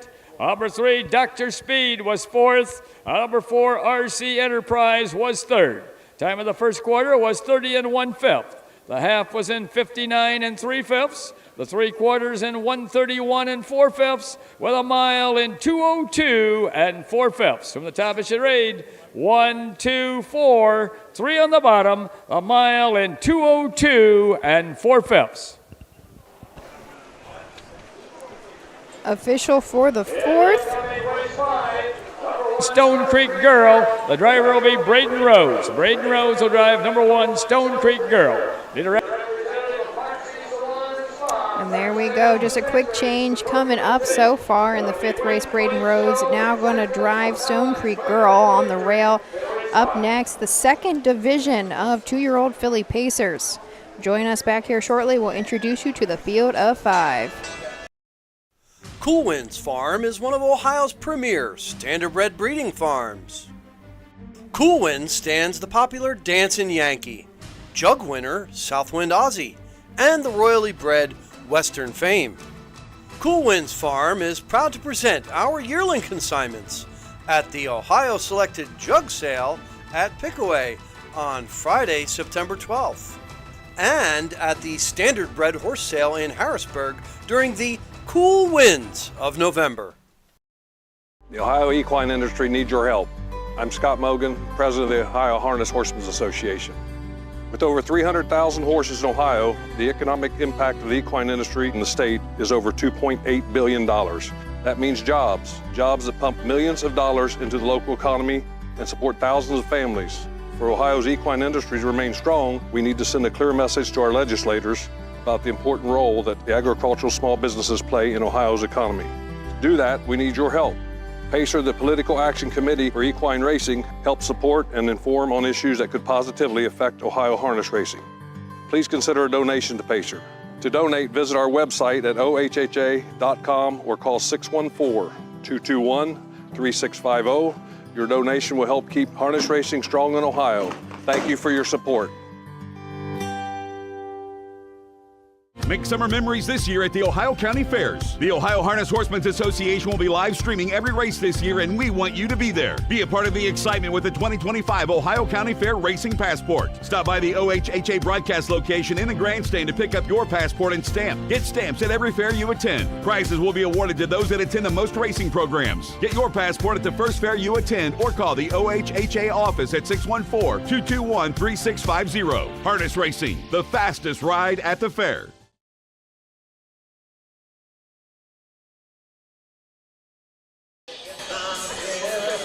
Welcome back here in Henry County. I'm sure our mics are picking up some of the audio around the grandstand. We have Matt Richardson once again with us. He sings between the races at a handful of fairs up in the OFRC. I'm not sure where he's from, but he's definitely local, or we wouldn't have him everywhere that we do.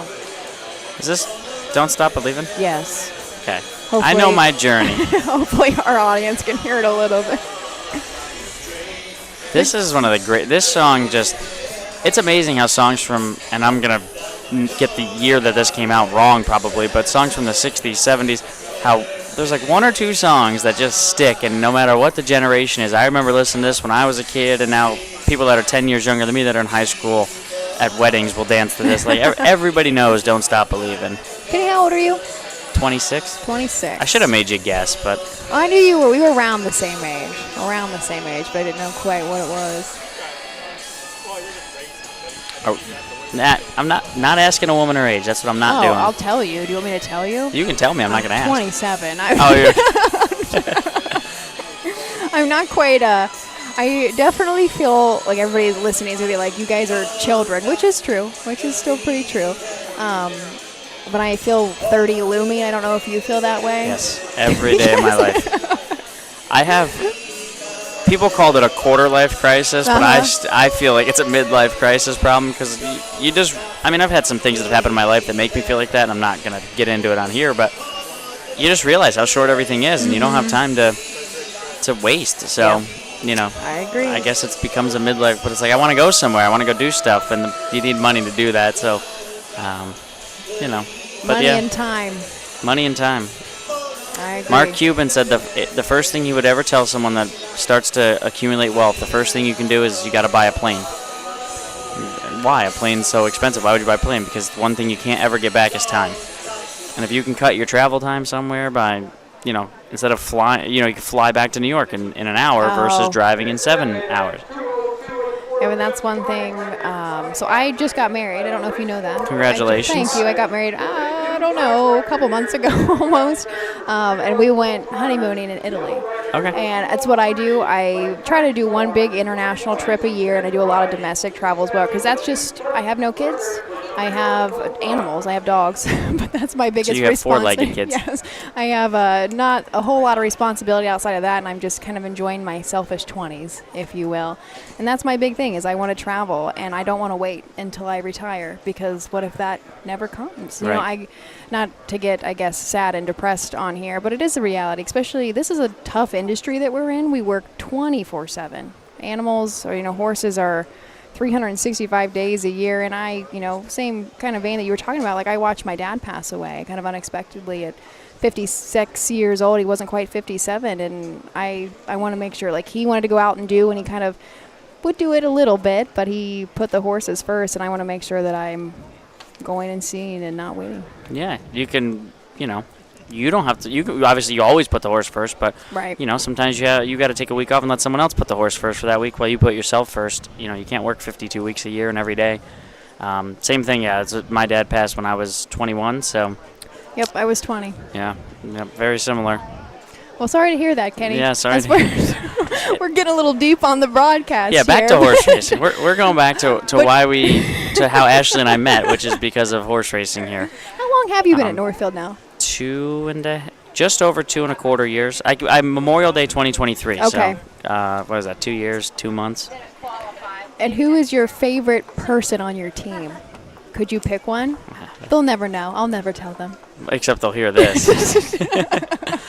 No, I don't really have. I really genuinely enjoy Northfield for the most part. I mean, obviously there's still a job, so there's still responsibility and stuff. But our charter, Matt from Yonkers, is a great guy to work with. He's funny. He's got so many stories. Our camera guys are like my age, so it's cool because we can talk sports, and obviously working with Carter and Dave, and it's just it's a good crew, and there's a lot of talented people, I think, in Northfield. So. Now I'm excited about that. I think the news broke, so I can say it on here, is that we also hired Kevin Plaucha. He was kind of doing stuff at the Meadows, so another younger guy that wants to be in racing. So I think cool. It's nice to have some young people, and now I'm no longer the low guy in the totem pole. So is Kevin? Is he going to handicap, or what is going to be his role? He's going to work in the race office. Oh, okay. So yeah, he'll work like 4 days a week, and then I usually do one. I think Carter does one. So we'll work together here and there, cool. but. Yeah, he'll be mostly a race office assistant for us. Nice. I'm sure he'll do some handicapping, like if I'm out, maybe. He'll have picks up on the screen, or if Gold Sheet's out for the week, kind of like that. But yeah, he'll do a lot of things. He's he's a good kid. I'm glad we hired him. I think he'll fit in up there very well, and it's not too far for him. You know, I move 7 hours. He's only moving a couple, so He can still go home in a pinch, right? yeah, he can go home faster than I can get home from here. Oh, good point. Yeah. Here's the 5th post parade. The 2-year-old filly Pace, going for a purse of $4,807 and a blanket get courtesy of Moxie Salon and Spa. Number 1 is Stone Creek Girl, all by Kimber Clegg of Matamoros, Pennsylvania, trained by Betty Clegg, the driver, Braden Rhodes. Number 2 is Squaw, all by Frederick Reed IV of Delaware, trained by Ron Stack, the driver, Curtis Harper. Number 3 is ATI Race Your Own Way, all by Ron Davis of Coopersville, Michigan, trained and driven by Greg Bateson.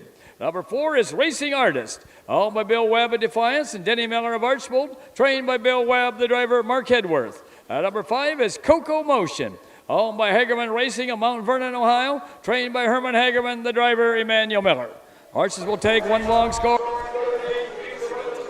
Taking a look at the field of 5 for the 2nd division of Freshman Filly Pacers, purse of $4,807. Braden Rhodes up on the 1. Stone Creek Girl, trained by Betty Clegg, owned by Kimber Clegg.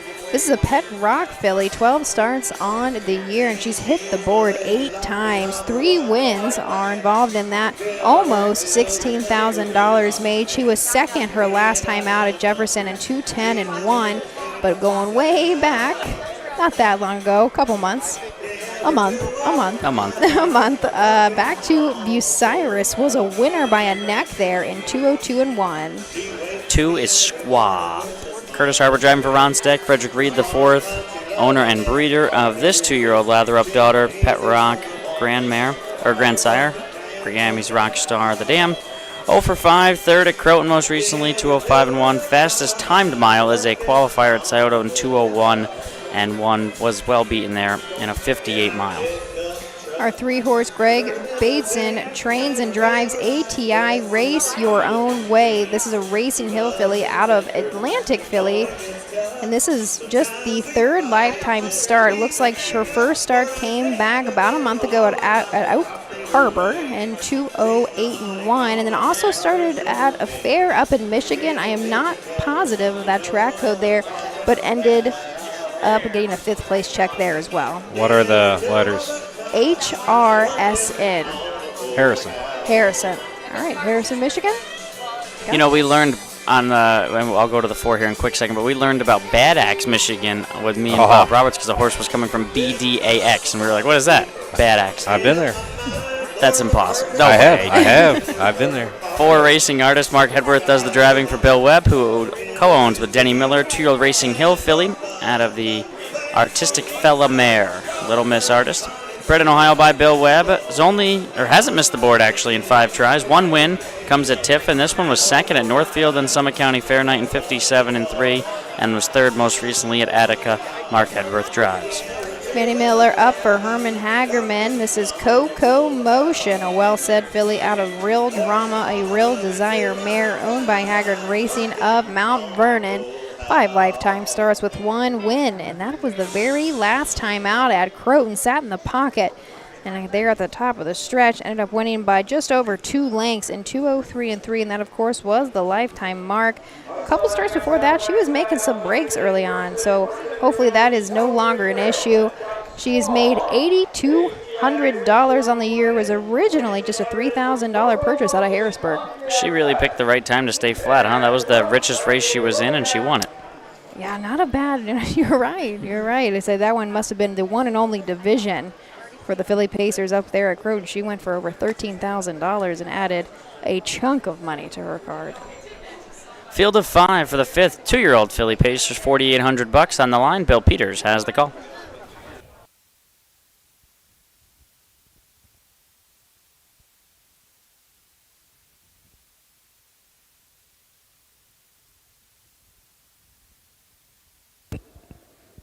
Here they come.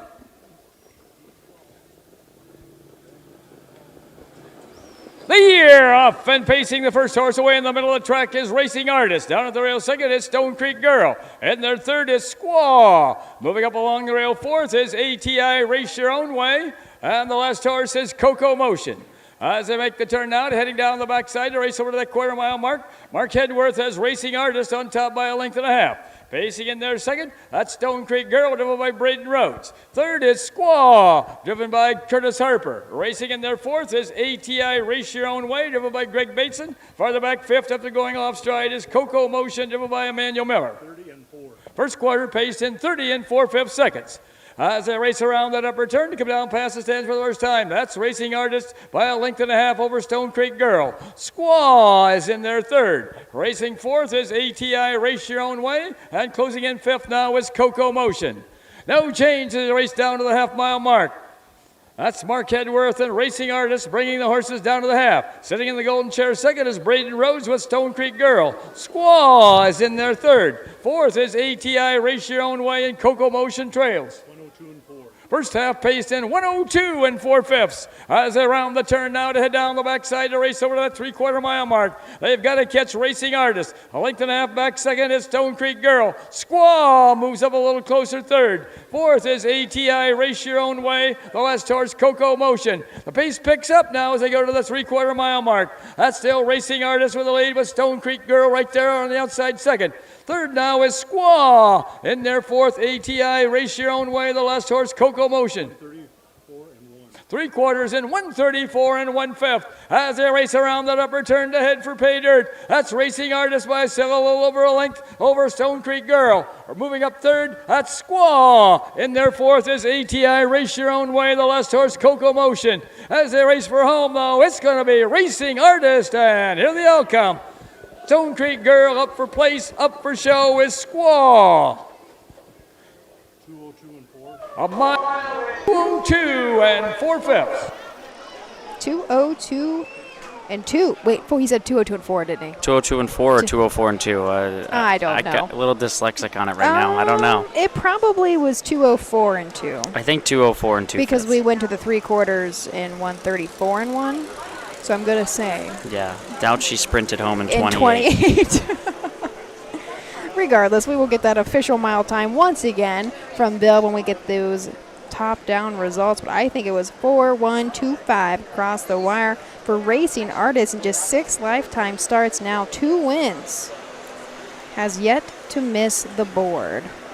Homebred, too, so they didn't have to, well, you didn't have to purchase the horse, but they spent a lot more money, obviously, raising the horse from the foaling process all the way up, which you would obviously know significantly more about than I probably would, but... Debatable. But debatable. I don't know much about anything, Kenny. If you listen to me long enough, you talk to me long enough. We're going to fake it till we make it on this broadcast tonight. We'll see how far we can get. Matt's a little more experienced than us, I think. How long have you been doing the stuff? I think it's 4 years now. 4 years? Well, no, you were at Raceway Park. Oh, yeah. Way long before. Yeah. Don't let him be humble. I'm not picking on you about your age. I'm just saying you have a lot of experience. I didn't know what I honestly. I was looking at my phone when you guys were talking. I didn't. Listens to us. See, we're faking it till we make it. All 3 of us on this broadcast tonight. Sorry. Secrets out. I'm just kind of in my own world over here. The camera guys, they get away with it because as long as the shot is good, they don't have to talk. We're the ones that are stuck talking. Oh, they probably get annoyed by us. Let's be honest. Yeah, Matt's probably like, shut up. Into the winner's circle where the winners go. Coming in from Defiance and Archbold comes number 4, Racing Artist. Owned by Bill Webb and Denny Miller. Trained by Bill Webb. And driven to victory this evening by Mark Hedworth. The blanket for this race is courtesy of Moxie Salon and Spa.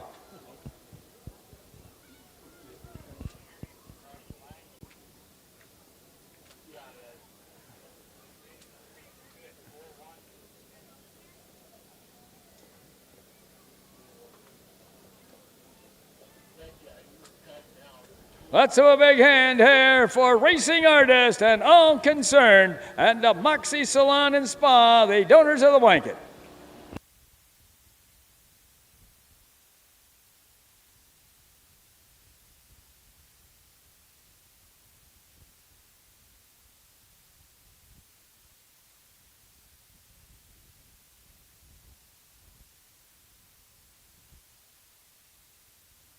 Here are the official placings for race 5 from the top. Number 1, Stone Creek Girl was second. Number 2, Squaw was third. Number 3, ATI Race Your Own Way was fifth. Number 4, Racing Artist was a winner. Number 5, Coco Motion was fourth. Time of the first quarter was 30 4/5. The half was in 102 4/5. The 3/4 in 134, with a mile in 202 4/5. From the top it should read 2, 3, 5, 1, 4 on the bottom. The mile in 202 4/5. New lifetime mark for Racing Artist. Well, I guess I was right in my first go. It was 202 4/5. That's a new. I never doubted you had it. I did, actually. But So she really did sprint home nicely there. Really? Finished off the mile nice to win. our 5-horse must have come back pretty good, too. It made a break after I just said, maybe she's over it. You just said earlier after I think it was the first race, like, oh, the dark cloud over my picks. Well, I guess I just can't mention things on air, too, because I speak it into existence. Announcer jinxes are real. Confirmed fact. We're 5 in the books. We'll be back with race 6.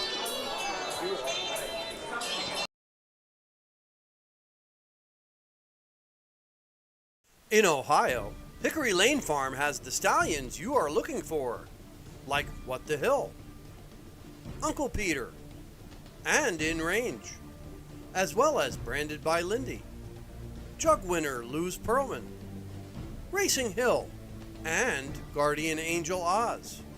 Hickory Lane will offer a host of Ohio sired yearlings this fall, including 6 by In Range, 5 by Uncle Peter, 4 by Guardian Angel Oz, and 1 by What the Hill. Find out more at hickorylanefarm.com. At Ohio State's Galbraith Equine Center, our veterinary champions are here for your champions 24/7, 365 days a year, providing advanced specialty care for sports horses from all stages and disciplines. Our expert team of boarded surgeons and sports medicine and rehabilitation specialists, together with veterinary cardiologists, internal medicine, and ophthalmologists, make our hospital your best resource for all sports horse performance issues. The Ohio State Veterinary Medical Center's Galbraith Equine Hospital. Call us today at 614-292-6661.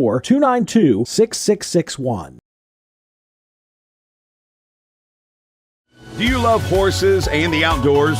There are hundreds of immediate openings across Ohio for caretakers and grooms.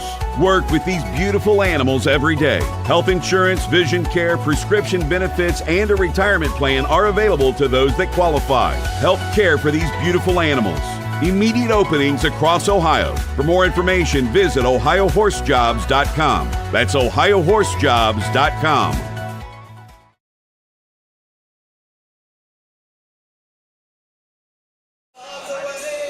Headed into race number 6 of 11. It's been quite an evening here. Some pretty good racing, some nice miles put up already. Yeah, they get around this track pretty good.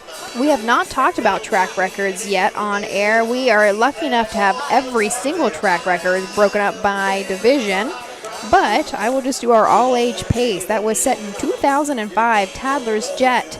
156-4 for our Pacers, and our all-age trot was Simply a Mission just a handful of years ago. 2018 is 2 minutes and 3/5. Were they Pacers in the last race? Okay, they were I think it Pacers. was, I was yes. gonna say, yeah, they got the 2-year-old trot record, but they were Pacers. She just missed it though. It's 2:01-1 is the 2-year-old filly pace record, so we just had 2:02-4. And so taking a look, I know you guys can't see it along with us, but this track really does produce some nice little miles. Yeah. Even our 3-year-old Colt Pacers, actually Drew Neal said it a couple years ago with Monaco Hanover. Look who's right underneath him. And he actually broke Duncan's track record with Nick Clegg and, of course, Betty Clegg. Was Duncan's record here was set at the same year, so it must have been broken back-to-back. That's a nice mile, though. Currently, for 3-year-old Colt Pacers, it is 157-4, so they will go a clip on here for sure. How about the 2-year-old Colt pace record, if it's true, is still standing since 1994 at 2 minutes 3/5. So no 2-year-olds have broken 2 minutes. All right, who is it? I'm going to let you try to pronounce that. That looks like a bunch of letters to me. Yeah, hang on. I'll tell you the trainer, though. Tell me the horse, and I'll tell you the trainer, probably. Tanta Gideon? Oh, no, I have no idea. Never. I'm going to go with Gideon. I definitely think it's Gideon. Or it could be Tanta Guide On. Oh, it might be. I don't know. That does not sound familiar even a little bit. 1994. Yeah, I definitely was probably here. Driver was Jay Cross. Oh, really? Do you remember who that is? Absolutely. He used to drive for us over at Hoosier Park. Jeff Miller was a trainer. Oh, Jeff Miller was just here, about 20 feet away from us. And how did you introduce him to me? As the trainer of Eternal Cam Nation. Yep. Now, here's my question. You just said race for us. Did you own horses or train horses? My dad, yeah. Jay, we had a trotter called Slamming Score that used to race over at Hoosier Park in the Open and Invitational, but Duke Sugg, who is here tonight, had an entry of Trotting Tarzan and Dunkster. And Dunkster was nearly impossible to beat. Like, we could beat one of them, but then the other one would always beat us. Like, we were always like second or third in there, but it was always those three horses for a few weeks anyway. But yeah, Jay Cross, a great driver. Dunkster still holds a handful of track records around Ohio. He should. I've seen him on our list. Yeah, he's incredible. Is Jay Cross related to Brian Cross? I honestly don't know. From New York? Don't know. I called a lot of Brian Cross races. Before you came here, we know we grew up with thoroughbreds. So were you introduced to? Yeah, you were introduced to harness horses in New York, though, weren't you? Yeah, Saratoga Harnesses. Right, they were like right across the street. Except I didn't know that. Nobody knows that this is terrible, but 99% of the people have no idea the harness track exists. You get 30,000 people on Saturday at Saratoga, and then you go Saturday night to the harness track, and there's 1,000 people. So it's sad, but yeah, I got introduced to it. I was working at a bowling alley, and somebody was like, "I think the harness track needs a backup announcer," and I was like, "Well, I guess I can learn to call harness." And then I called qualifiers, and then the whole, anybody that knows, you can Google me and find the story. I've said it a bunch of times in different places, but.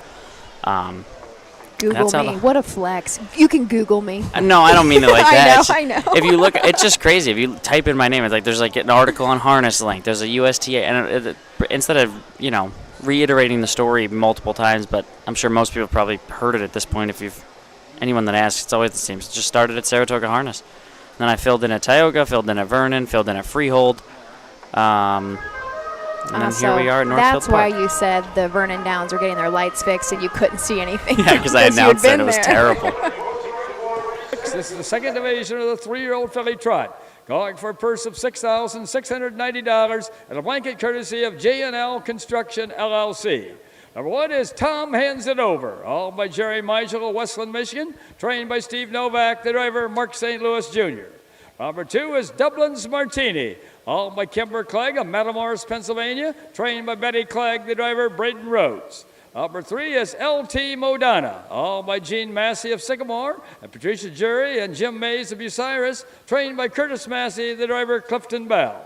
Number 4 is Sienna Sunrise, all by James Bellasack of Strongsville, Ohio, Mike Lee of Rudolph, Ohio, Bob Carson of Strongsville, Ohio, and Dr. Jill Dennell of Delta, Ohio, trained by Mike Lee, the driver, Mark Hedworth. Number 5 is Speed of an Angel, owned by Emmanuel Miller of Delaware, Ohio, and Peter Gentile Jr. of Daytona Beach, Florida, trained and driven by Emmanuel Miller.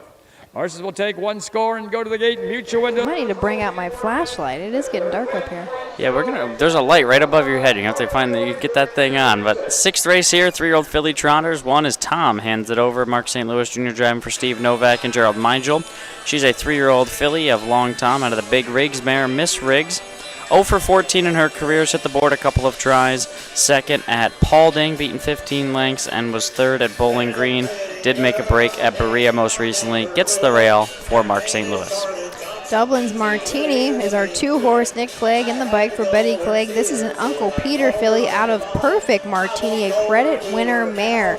15 starts on the year. 5 of those have been wins. You guessed it, the last time out, she was a winner, wire to wire at Jefferson in 2:06 and 4. Looks like her lifetime mark was set earlier this year at Bucyrus in 2:01 and 2. $22,000 made this year. 3 LT Madonna, another maiden here. This one for Curtis Massey. Clifton Bell does the driving. 3-year-old Long Tom filly out of the credit winner mare Holy Mary, a Midland Acres bred here. 0 for 20 in her career, 2 seconds. She has banked 6,000, so for being 0 for 20, she's done okay there in the ATM department. Was 3rd in a maiden at Bucyrus. She's been an underneath candidate so far, still learning things out. Sienna Sunrise is a chestnut filly trotter. By Enterprise, Michael Lee trains. Mark Hedworth in the bike. 11 starts on the year with $17,000 made. Recently, she's been knocking on the door. Last time out, I believe, is that Berea? Yes. Was second, back by a couple lengths in 2:04. However, if we go way back to the end of June at Scioto Downs in a mini-series final, she was sixth, so just out of the money, but won a nice mile, and 154.4 for this 3-year-old filly. $75,000 made lifetime. 5, Speed of an Angel. Manny Miller drives, trains, and co-owns this one with Peter Gentile Jr.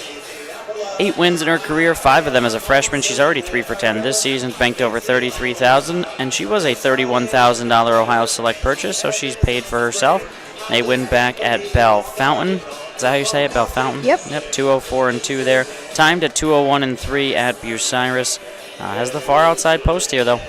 This is a nice group of fillies.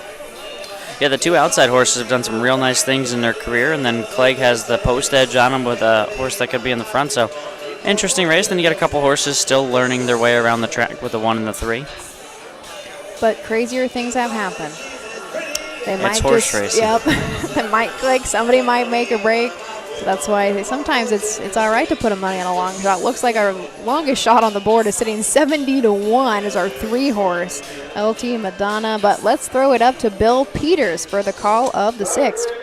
Tom hands it over. Dublin's Martini, LT Madonna, Sienna Sunrise, and Speed of an Angel scoring in that order from the rail out.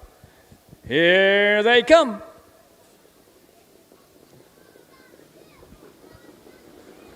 The year off and trotting the first horse away is Sienna Sunrise. At the rail second is Dublin's Martini. Moving up third is Speed of an Angel. At the rail fourth is Tom hands it over. And the last horse is LT Madonna. Off stride momentarily went Dublin's Martini. As they make the turn now, heading down the backside to race over to that quarter-mile mark. Mark Hedworth has Sienna Sunrise on top by about 5 lengths. Trotting in there second is Speed of an Angel, driven by Emmanuel Miller. On the outside third is Dublin's Martini, driven by Braden Rhodes. Fourth is Tom Hands It Over, driven by Mark St. Louis Jr. And the last horse is LT Madonna, driven by Clifton Bell. 31 and 1. First quarter trotted in 31 and 1/5 seconds. As they race around that upper turn to come down past the stands for the first time. That's Sienna Sunrise by about 4.5 lengths. Trotting second is Dublin's Martini. Third is Speed of an Angel. Tom hands it over, trots in there fourth with LT Madonna trailing. Coming down to the half-mile mark, that's Mark Hedworth and Sienna Sunrise bringing the horses to the half. 4.5 lengths back second is Dublin's Martini. Then comes Speed of an Angel. Tom hands it over at LT Madonna. 101 and 1. First half trotted in 101 and 1/5. As they round the turn now to head down the backside to race over that 3/4 mile mark. They've got to catch Sienna Sunrise. 6.5 lengths back second is Dublin's Martini. Racing third is Speed of an Angel. On the outside third, Tom hands it over, and trailing is LT Madonna. Going to that 3/4 mile mark. That's still Sienna Sunrise with the lead. Dublin's Martini still racing second, followed by Speed of an Angel. Tom hands it over, and LT Madonna. 131 and 4. 3/4 trotted in 131 and 4/5. The race is going to be on for place position as Sienna Sunrise shows on top by about 12 lengths. Racing second is Dublin's Martini, followed by Speed of an Angel, and Tom hands it over, and then comes LT Madonna. But past the stands, it's going to be Sienna Sunrise, and here the outcome. Up for place is Dublin's Martini, up for show, Speed of an Angel. 203 and 3. A mile in 2:03 and 3/5. 2:03 and 3/5. It was all Sienna Sunrise. Sounds like Matt's had some inside information on this horse. He could have told us at 7 to 5. I know. How you gonna? Who invited? Yeah. Oh, Colton. Yeah. Okay. Go down. What? Why? You're allowed to. I'm sure they would encourage it. That is that back-to-back for Michael Hedworth? Yes, Mark. Sorry, not Michael, as we just said Michael Lee. Mark Hedworth, that is 2 wins in a row, driving wins.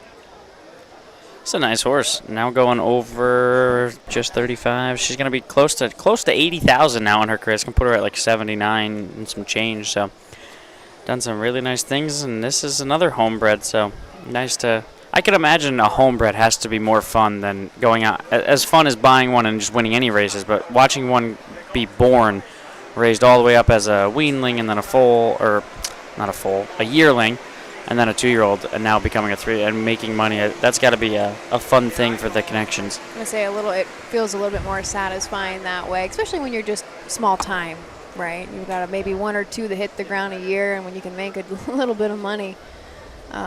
We can talk about that maybe a little bit after we do our winner circle presentation. But Matt, you just recently visited some breeding farms. Where the winners go, coming in from Strongsville, Rudolph, and Delta, comes number 4, Sienna Sunrise. Owned by James Bellasack, Mike Lee, Bob Carson, and Jill Dennell. Trained by Mike Lee and driven to victory this evening by Mark Hedworth. And Mark's tire marks are still there from the last race. The blanket for this race is courtesy of J&L Construction, LLC.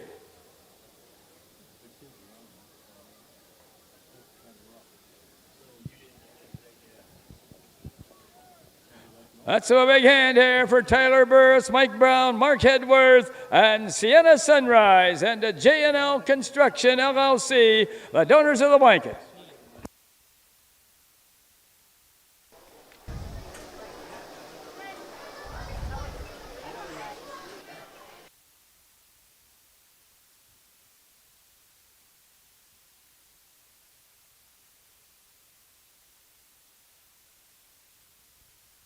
Here are the official placings for race 6 on the top. Number 1, Tom Hands It Over was 4th.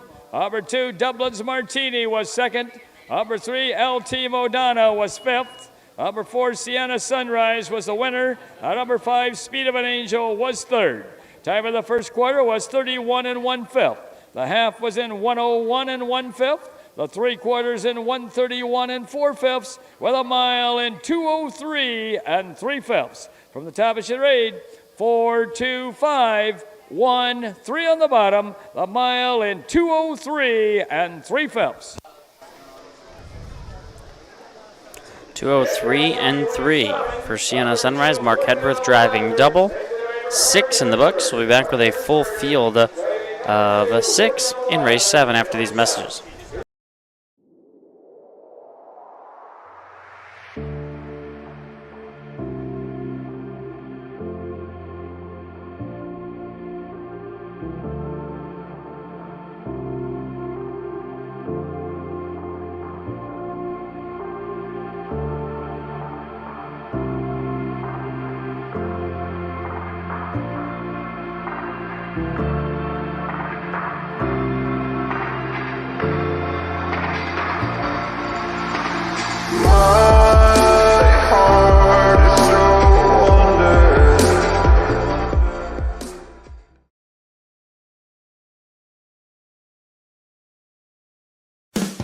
With more than 300,000 horses in Ohio, the economic impact of the equine industry in the state is over $2.8 billion. Much of that value comes from standardbred horse owners, breeders, trainers, and drivers who participate in the sport of harness racing. The mission of the Ohio Harness Horsemen's Association is to preserve, protect, promote, and serve the entire standardbred industry in Ohio and beyond. To learn more about the Ohio Harness Horsemen's Association, go to OHHA.com. That's OHHA.com. Own a little and love it a lot. TheStable.ca is an award-winning fractional ownership operation. Buy as little as 1% of a racehorse and experience 100% of the thrill. TheStable.ca makes ownership easy, accessible, and affordable. Communication and customer service are at the heart of everything we do. Get started at TheStable.ca.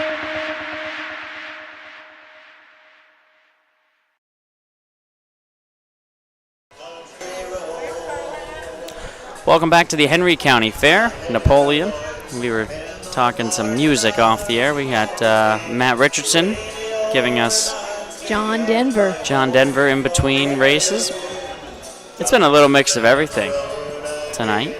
Yeah, he doesn't really stick to any genre. Yeah. I think not this Matt, but that Matt. actually, This Matt we know does not know Princess Pop. We discussed that. I'm going to go request it so I can find out what you're talking about. He might sing it. I'm going to be so honest. I think we should for the next fair. Then I don't know where he's at next. We'll ask. Be like, can you please play Pink Pony Club? I can't believe that we've managed to get those 3 words onto an OHHA broadcast. Listen, I can start dropping every single time I'm on. I'll figure out how to fit it in. Pink Pony. You know what? It sounds like it belongs at a racetrack, too. Except it's not anything about a racetrack. Or horses in general, really. Right. We're 6 in the books. We're up to race 7. We're now officially at the second half of this day 1 card. Matt will be back tomorrow for day 2. Ashley and I will not be. You will have Doug Ballinger riding solo, as Jason Derulo said. Do you know that one, Matt? I'm sorry, what? Do you know that Look, one? he hates us. He's like, why? Don't put He's these like, young we're making people you over work? again. Riding solo, Jason Derulo? I have no idea what that is. I'm so disappointed, Matt. I thought you might know that one. Is that country? No. No, R&B. Okay, it's like no. what, early 2000s R&B? No, so like the last new artist I listened to was probably Snoop Dogg. So What about Snoop Lion? Did you listen to Snoop Lion? A little bit, yeah. But I mean, Led Zeppelin, Pink Floyd, you can ask me anything you want about Gotcha. them, which is before my time. I'm not that old, but that's the music I enjoyed when I was growing up. Matt's aging himself here tonight. How long did you work for Raceway Park before? Were you there until they closed? I was there to the bitter end. And that really, I didn't enjoy that much at all. Closing one down. Yeah. You know, like that was tough. But I felt like the place deserved it. I was in charge of a lot at the end, and I didn't want it to go out as a dumpster fire. Mm-hmm. You know, like I cared about Raceway Park and the people there. So I tried to make it as good as I possibly could all the way up until the end. And it's a shame how many people came out like the last weekend and, oh, this is great. You know, I haven't been here. Yeah, I haven't been here in years. Like, well, why not? You know, now we don't have a racetrack because it's fun. You never came out to try it, even though we spent a bunch of money on marketing. And I don't know. I don't know what the answer is. I think there's a misconception. So many people out there that think tracks don't care, and I'm sure there are bad eggs at every track that don't care. But there are so many people that actually do care about the product and do want to see people there and try hard, and we do the best you can to promote places. And like you said, everybody comes out on closing day, but it's like, where have you been for the last 5 years, 10 years? So you have such a unique perspective, though, Kenny, because Northfield truly cares. I mean, even within our own office, we have those conversations. Like, everybody up there, they want to put on a great program. Not every track is like that, but you guys are the real deal up there. Yeah, I'm pretty lucky. This is a track that definitely wants to race. I mean, you don't race 52 weeks and 210 cards if you don't want to do it. I'm pretty sure we're not contracted to race that many. We're somewhere in the mid-100s, and they choose to add 50 days because you know what, the fans support it. We're pretty lucky that our handle is okay, which helps obviously put on the show and be able to race. And 15 races a night. We have the horse population to do it. Even though, if you ask Bianconi, if there's not 15 9-horse field, it's because there's a horse shortage. I'll tell you that. And you brought up, maybe it was a race or two ago now, like Saratoga harness and how it's just really hard to compare to thoroughbreds. And we've been having the conversation within the office, and I feel pretty strongly about it. I don't know what the thoroughbreds, how they just have the name recognition that we don't. Of course, the Kentucky Derby plays a huge role into that. Because everybody knows Kentucky Derby, right? How many people know the Little Brown Jug? Even in Ohio, you'd be like, oh, what's that? It's like, how do you not know the Little Brown Jug, right? So my personal passion project wants to be how to figure out the social media marketing that the thoroughbreds just have down pat. And that's what's going to take us off, I think. See a Brick and Brew of Napoleon. Number 1 is the Muffin Man, owned by Gary Golan of Molina, trained by Chad Williams and the driver Mark Hedworth. Number 2 is Working Up a Lather, owned by Kimber Clegg of Matamoros, Pennsylvania, trained by Betty Clegg, the driver Harvey Hirschberger. Number 3 is Go Pyromaniac, owned by Ron Steck of Marengo, Steve Jeffries of Delaware, and Mark Taggart of Columbus, trained by Ron Steck, the driver Curtis Harper. Number 4 is Leading Yankee, owned by Phil King of Windham, Ohio, trained by Larry Foose, the driver Emmanuel Miller. Number 5 is Fire in the Rain, owned by Stephen Reese and Janie Weller of Republic, trained by Janie Weller, the driver Rod Adams Jr. Number 6 is Trav Kelsey. Owned by Dave and Patricia Jury of Bucyrus. Trained by Robbie Brooks, the driver, Drew Neal. Horses will take one long score and go to the gate and mute. All right, here we go. Second division of freshman Colt Pacers. Purse up $4,920 on the rail. The Muffin Man, Mark Hedworth, is trying to make it 3 in a row. This time trained by Chad Williamson. This is a Catch the Fire gelding. 4 starts on the year, has hit the board once with a third place finish, and that came a little over a month back at Marion. Was third by about 9 lengths, but still went in 2:13 flat. $1,300 made for the Muffin. Lather, Harvey Hirschberger will do the driving for the Cleggs. Has 11 of 14 top 3 finishes this season. A win at Mansfield, the win at Croton. 2-year-old Lather Up, son and a grandson of Some Beach Somewhere. The mom beach work. This one has been racing extremely well and raced in the State Fair back on August 2nd. Beaten 14 lengths, but was clocked in 55 and won. Go Pyromaniac. This is a Ron Steck trainee. Curtis Harper in the bike. A Catch the Fire out of a Big Bad John mare. 4 starts on the year with 1 second and 1 third place finish. Looks like he raced really tough at Croton, but was 3 wide and on the backside and got ran off of his feet. Still finished 3rd. However, let's go back to the end of June at Delaware in the qualifiers up there. Was 3rd, but still won a mile at Delaware in 2 minutes flat. Final quarter, 29. 4 leading Yankee. Manuel Miller drives for Larry Foose and Philip King. 2-year-old Yankee Cruiser Colt. 0 for 1 in his career. It was at Attica. That was his first time that we show behind the gate. He does have an interference break. Was 4th there, so he was able to overcome that, and I would think he'd be a little bit better as long as he doesn't get interfered with. And the 5, Fire in the Rain, Rod Adams Jr. in the bike for Jane Weller. This is a brown Catch the Fire gelding. Another Catch the Fire. How many? I think everything I've introduced has been Catch the Fire so far. You did. 1, 3, 5 or Catch the Fires. Has won half of his 4 lifetime starts. He's coming off of a win from Attica's last time out in 2:02 and 4. However, has a lifetime mark set at Tiffin in 1:59 and 4. $8,800 made. Originally a $9,000 purchase out of the Ohio Selected Sale. The 6 is the equine version of future Hall of Famer Trav Kelsey. Trav Kelsey, Drew Neal drives for Robert Brooks. Owners David and Patricia Jury. 2-year-old Fear the Dragon, son out of the well-said mare Pretty Girl Hanover. 0 for 4 has only missed the board in 1 try. Has back-to-back third place finishes with braking behind the gate. So this guy has a little bit of a brake problem, slow into stride, but he's finished strong. He looks to break through from the second tier here. Thinking of the Travis Kelsey, Taylor Swift, whatever you want to call it, there's a horse in the Sire Stakes, a 2-year-old Colt Pacer. A lot of people beginning the season, myself included, were calling him Swelch. Have you seen this horse? He raced Saturday night. I fixed it Saturday. It's I called him Swelchy.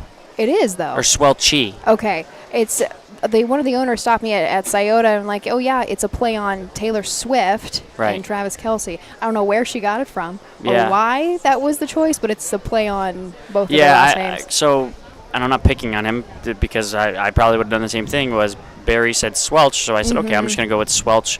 And then when the horse showed back up, I Googled it again, and I was like, or someone told me actually, was like, this, I think this is Taylor Swift. And then I Googled it, and I was like, oh, okay, it makes sense. So then I did call him Swelcy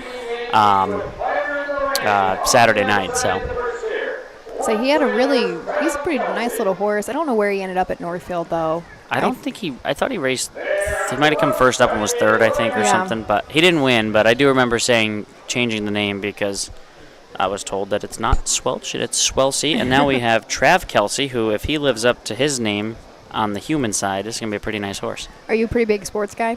For the most part. Baseball, preferably. Oh, are you? Okay. Yeah. I'm not going to pretend that I follow the Chiefs in any capacity, so I might sound ignorant here. But he's probably close to retirement, isn't he? This is the last year, I think. Oh, did he announce it? I think he announced that this is going to be it. And with that note, race 7 behind the gate, field of 6. Here's Bill Peters. Here they come.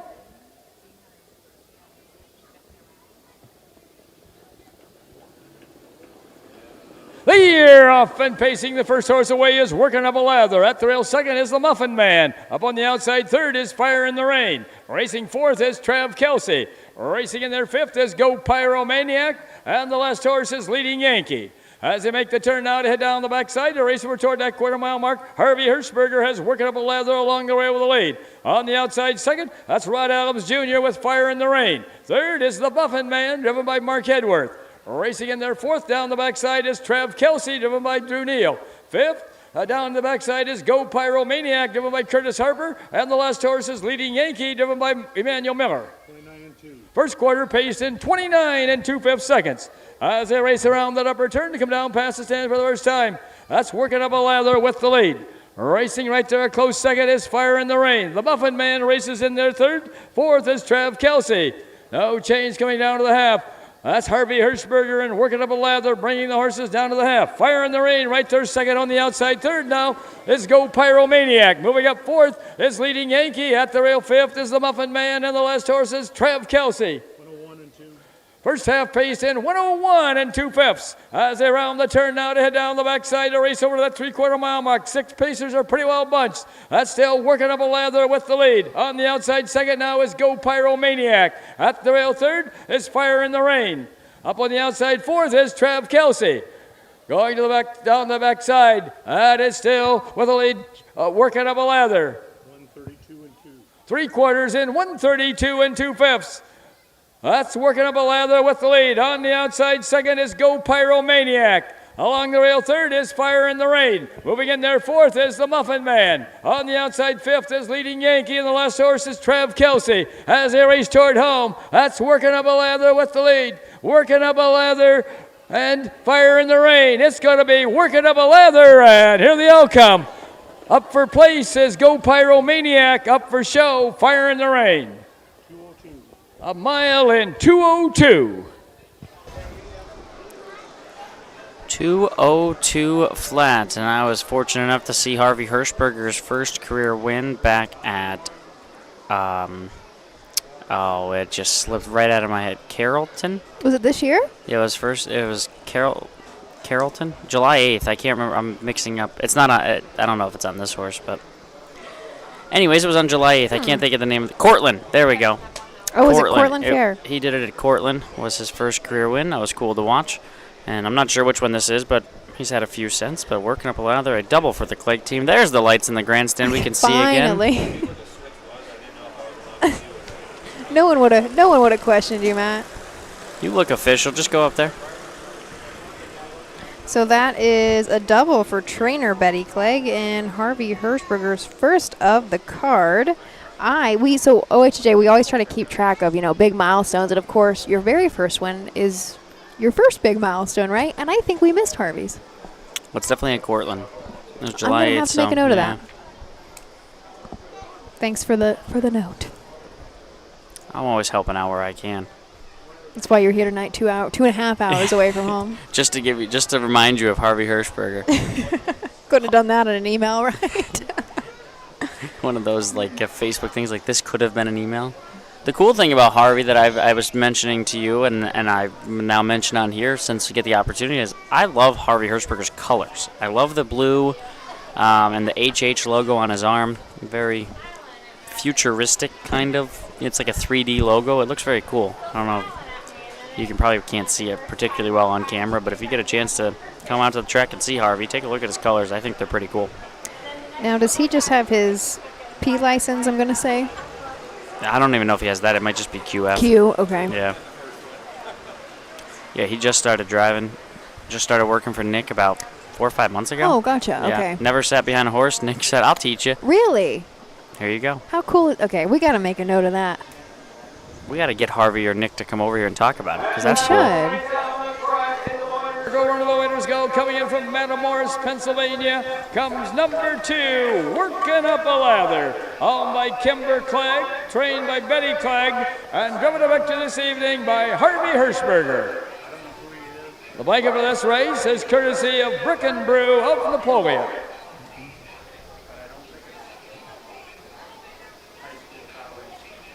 Let's have a big hand here for Nick and Betty Clegg, Braden Rhodes, Harvey Hirschberger, and Working Up a Lather, and the Brick and Brew of Napoleon, the donors of the blanket. Here are the official placings for race 7 from the top. Number 1, the Muffin Man was 4th. Number 2, Working Up a Lather was the winner. Number 3, Go Pyromaniac was second.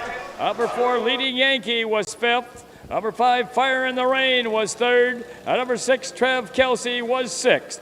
Time of the first quarter was 29 2/5. The half was in 101 2/5. The 3 quarters in 132 2/5 with a mile in 202. From the top it should read 4:12.536. The mile in 202. New lifetime mark on Working Up a Lather. That does it for race 7. Race 8 up next. It's only a field of 4, a little bit shorter, but I have no changes. It's going to be the second division of 3-year-old colt trotters, purse of $6,430. Join us back here after a brief message. The roots of harness racing are born at the county fair. For over 150 years, people have gathered to watch horses battle it out for fame and glory. Catch the thrills this summer at an Ohio Fair Racing Conference County Fair. The OFRC races at 22 fairs in 20 Ohio counties. Trotters and pacers put it all on the line to be called the best in the Buckeye State. The Ohio Fair Racing Conference, where the path to greatness begins.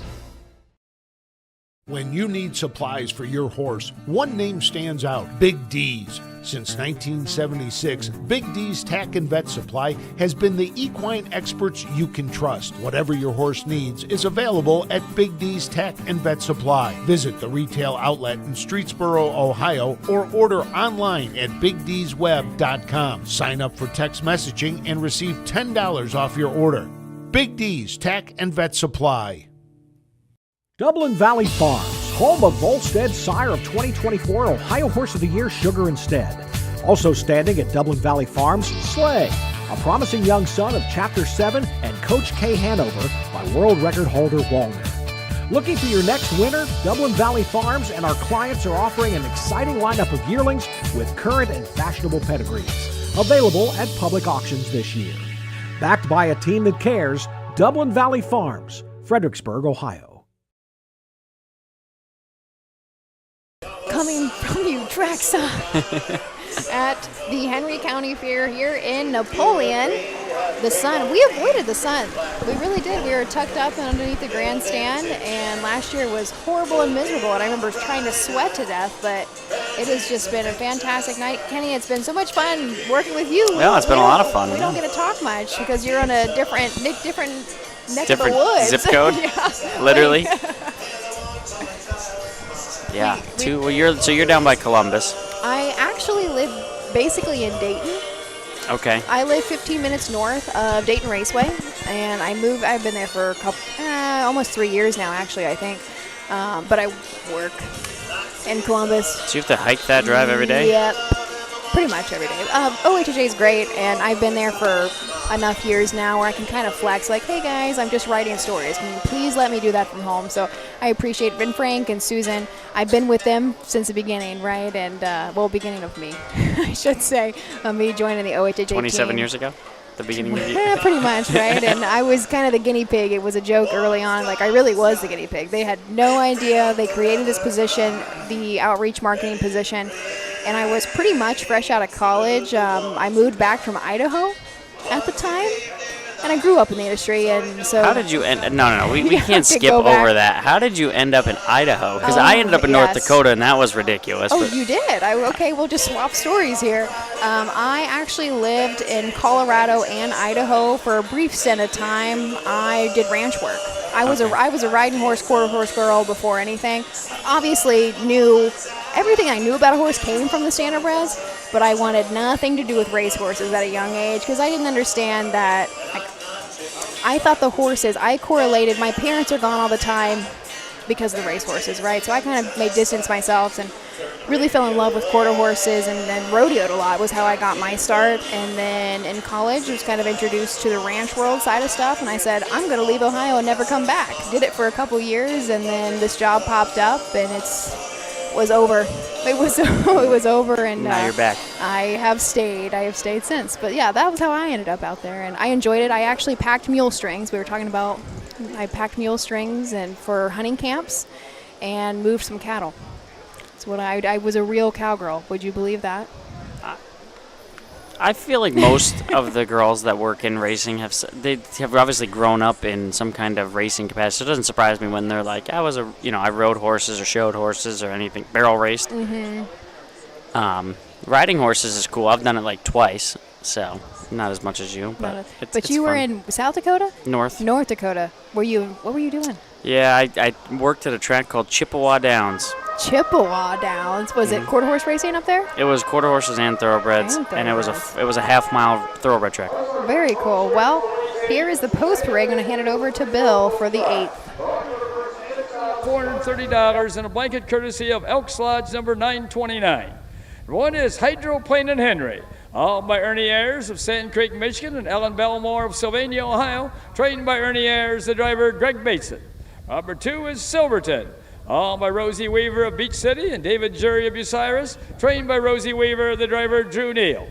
Number 3 is Big Dilly Billy, all by Trina Hohenstein of Hillsdale, Michigan, trained by Brian Boring, the driver Clifton Bell. Number 4 is Uncle Johnny's Secret, all by Mike Sweeney of Delaware, Lemmer Racing LLC of Rockwood, Michigan, trained by Mike Sweeney, the driver Emmanuel Miller. Horses will take one score and go to the gate. Mute your windows closing in 4 minutes. There's win, place, exacta, and trifecta wagering here in race 8. Field of 4 for the 3-year-old Colt Trotters. I think, yes, this is the second and final division. On the rail, Hydroplane and Henry. Ernest Ayers does train Greg Bateson in the bike. This is a Marseille gelding owned by Ernest and Ellen Bellamore. 8th seasonal starts with 5 wins. Last time out at Attica had an odd break behind the gate. But before that, at Bowling Green was a wire-to-wire winner, and that tends to be this horse's go-to. Likes to sit on the front and win on the front. Some time back, I believe it was Tiffin was second, however, but with the mile up there and 158 and 4, $22,000 made this year, $49,000 made lifetime for Hydroplane and Henry. 2 Silverton, Drew Neal driving for Rosie Weaver, comes with David Jury, another Marseille son. Out of the Dream Vacation mare, Turquoise Sweetie. 6 lifetime wins, 6 seconds, 4 thirds. So hits the border lots, made $56,000, was a $34,000 purchase at one point. Win 2 back at Mansfield, broke last start at Attica, ended up finishing 3rd there, but this one was clocked in 2 minutes, 3/5, 5 back at Bucyrus, finishing 4th. Clifton Bell up for trainer Brian Boring, Big Dilly Billy. This is a 3-year-old gelding by Bullville Powerful. This is some breeding I'm not familiar with. Out of a mare, Midwest Hottie, the Big Dog mare. Do you know, does anybody ring a bell on that one? I think the Big Dog was in Illinois. I can't remember who trained it. Somebody out there will know. So somebody out there knows. Kind of shut down early as a 2-year-old. Only had 4 starts. Didn't hit the board. 6 starts so far this year. Another time that he's just trying to figure it out, and he has not quite done that. All the lines we can see, this horse likes to make breaks. Somehow, though, he still made $3,000 in his life and was originally a $1,200 purchase out of the Buckeye Classic. 4 Uncle Johnny's Secret. Mike Sweeney trains for Patrick Sweeney and Lemmer Racing. 5 lifetime wins, 1 this season, and Manny Miller has the lines. A win 3 back at Marysville, and in 5 straight fair starts, hasn't missed the trifecta. 7 of 12 this season, hitting the board over $30,000 earned. But that win at Marysville was in 2:01 and 4, fastest clocking on the program that we can see. Lifetime best is 1 and 3 as a freshman at Delaware. So I kind of wouldn't be surprised here if we end up having a 2-horse race on the front, just between the 1 and the 2. They've made a lot of money in their short lifespans, their short racing careers already. Short field, see how it goes. I feel like this one could line up pretty quickly. Drew Neal already has just 1 win or 2 on the card. Let's take a look. 2. Drew is already Drew has looking for a hat trick. So far, Drew Neal has doubled up. Mark Hedworth has also doubled up, and our only trainer to do so has been Betty Clegg. Rosie has a chance to do it in here, though. She's already won 1 on the night. Silverton, I mean, it's a nice horse in itself. You don't have to do too much introduction with him. Is it raining? It sure looks like it. Oh, it is. Oh, boy. I think the rain has started to fall. Yep, it definitely has because the crowd is leaving in the front. So Did we have a small cloud burst there? Hopefully that's all that is. Yep. See if we get through the card. Hopefully we do. Just a few left. Here's the 8th and Bill Peter.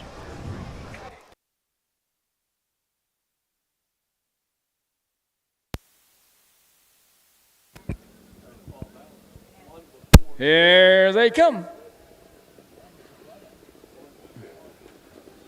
They're off and trotting. The first horse away is Silverton. Coming in there second is Uncle Johnny's Secret. Up third is Big Dilly Billy. And the last horse after going off stride is Hydroplane and Henry.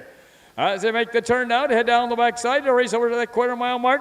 With the lead is Silverton, driven by Drew Neal. About 3.5 lengths back second is Uncle Johnny's Secret, driven by Emmanuel Miller. Racing third is Big Dilly Billy, driven by Clifton Bell. The last horse, Hydroplane and Henry, driven by Greg Bateson. Going past that quarter-mile mark, that is still with the lead. That is Silverton. Racing second, Uncle Johnny's Secret. 131. First quarter trotted in 31 seconds.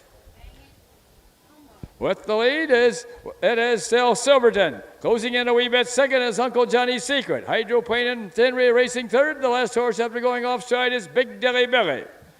Coming down to the half-mile mark, that's Drew Neal and Silverton bringing the horses down to the half. Sitting second is Uncle Johnny's Secret. Racing third now is Hydroplane and Henry, and farther back fourth is Big Dilly Billy. 101 and 2. First half trotted in 101 and 2/5. As they round the turn now to head down the backside to race over to that 3/4 mile mark. They've got to catch Silverton. The closest horse second is Uncle Johnny's Secret. Hydroplane and Henry trotting third, and trailing is Big Dilly Billy.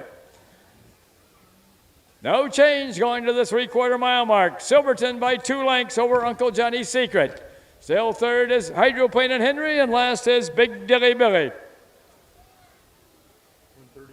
3 quarters trotted in 132 as they race around that upper turn to head for pay dirt. That's Silverton still by 1.5 lengths. Racing second, Uncle Johnny's Secret. Hydroplane and Henry gaining with every stride third. As they turn for home, that's Silverton, Uncle Johnny's Secret, and Hydroplane and Henry. As they race through the lane, Silverton and Uncle Johnny's Secret. Silverton and Uncle Johnny's Secret. It's going to be Silverton wire to wire, and here the outcome. Uncle Johnny's Secret up for place. Up for third is Hydroplane and Henry. 202 and 1.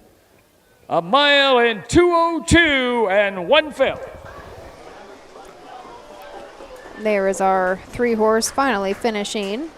Across the wire, 2:02, I believe, in a 5th for our winner, Silverton. Drew Neal triples up, and Rosie Weaver gets the double. And from the time the gate opened to the time the gate shut, I think it's already stopped raining. So that was An odd little pop up, just enough to make everybody move. Well, it got so dark, we were concerned. It was like, okay, is it dark because it's 6 o'clock? I don't know, is it? I can't tell. I don't know if it's raining or not, but it is a little bit more breezy, so I'm sure there is. Oh, and there goes someone's program right to the winner's circle. You just never know what you're going to see at the fair. It's something all the time. Hydroplane and Henry made another break behind the gate. It's just so unfortunate. I don't know what's going on with that horse. I mean, 2 back, he was doing what he always did, right? Likes to be on the front, would win on the front. But at Attica, he made a break behind the gate and did so pretty hard here again today.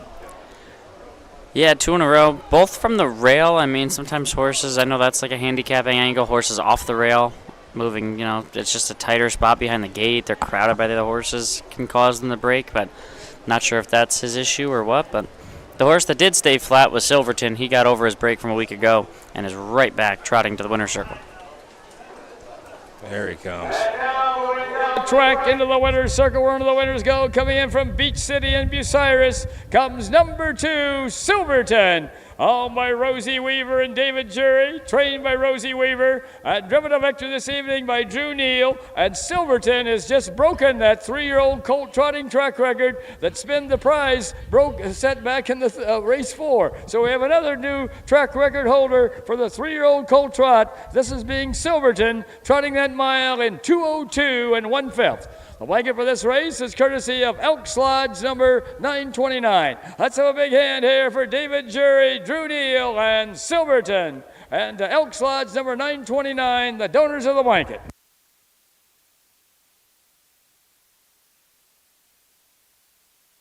Here are the official placings for race 8 from the top. Number 1, Hydroplane and Henry was third. Number 2, Silverton was the winner.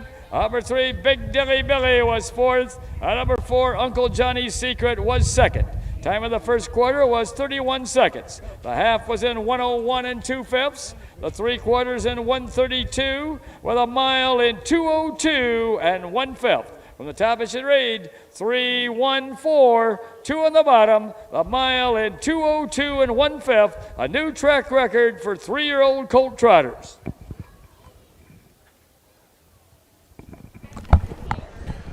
Taking care of some passport business.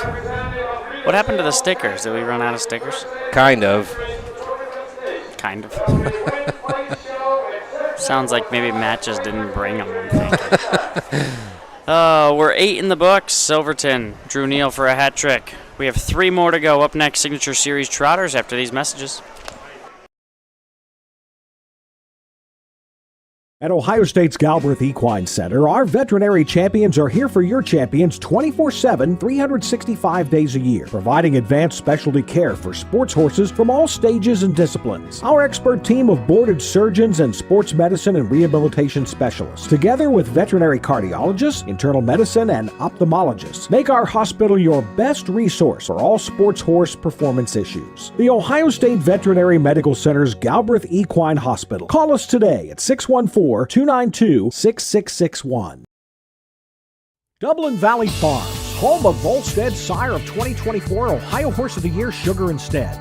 Also standing at Dublin Valley Farms, Slay, a promising young son of Chapter 7 and Coach K Hanover by world record holder Walner. Looking for your next winner? Dublin Valley Farms and our clients are offering an exciting lineup of yearlings with current and fashionable pedigrees. Available at public auctions this year. Backed by a team that cares, Dublin Valley Farms, Fredericksburg, Ohio. The future is bright in Ohio. Ohio Sire Stakes, Buckeye Stallion Series, 66 county and independent fairs. Whether it's the Ohio Sire Stakes, the Buckeye Stallion Series, or the county fairs, Ohio has a place for your racehorse. This year, Ohio breds are racing for nearly $23 million in stakes purses. Be part of the winning. Breed, buy, race, win in Ohio.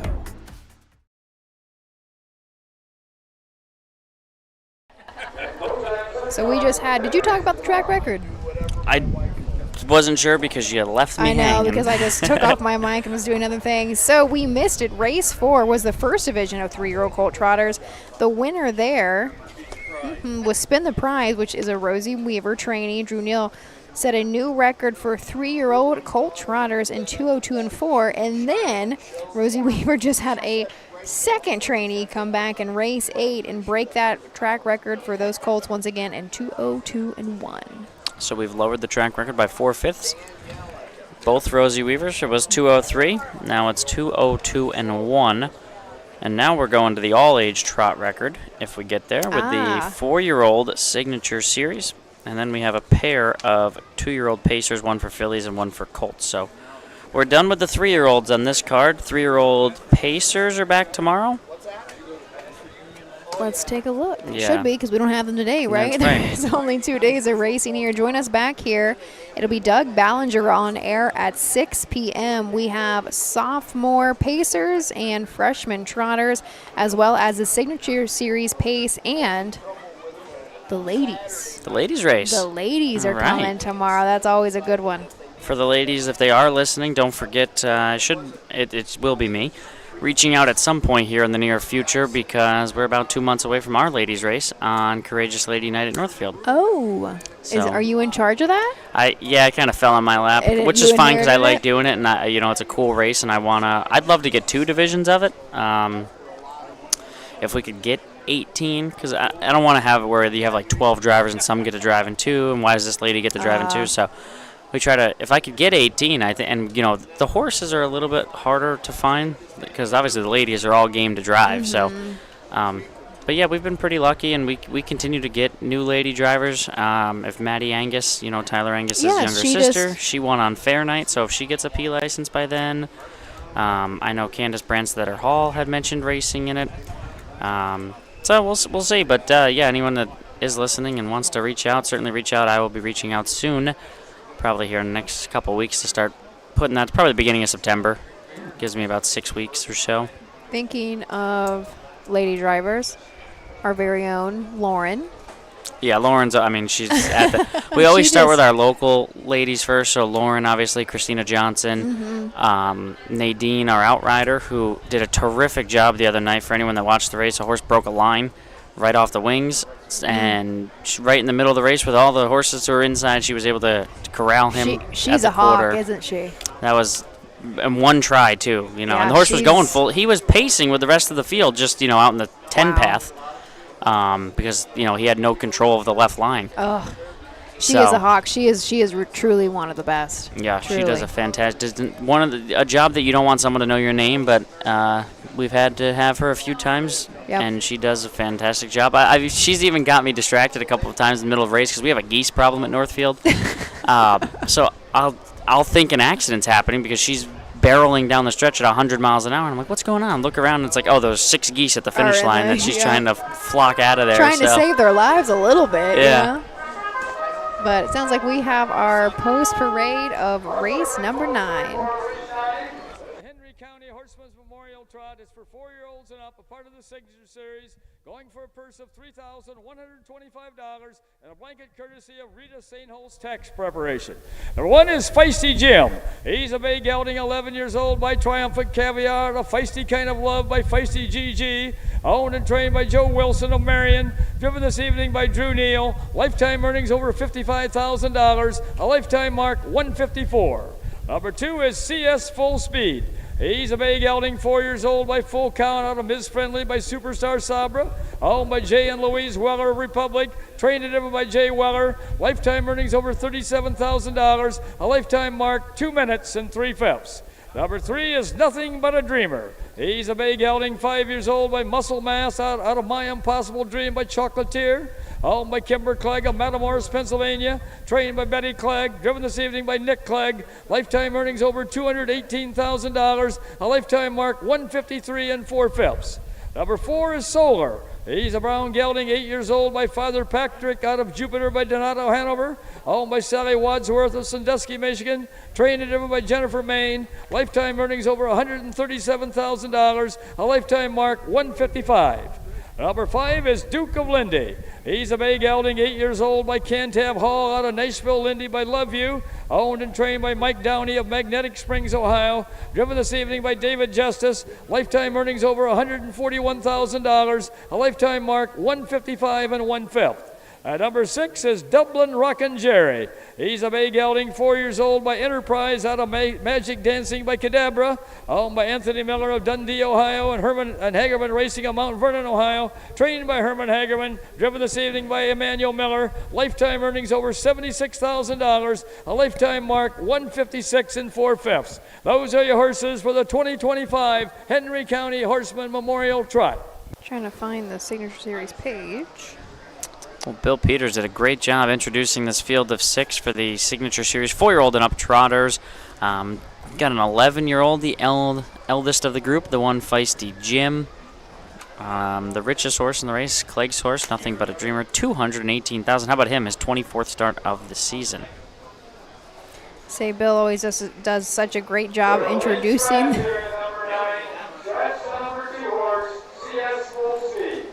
Late scratch.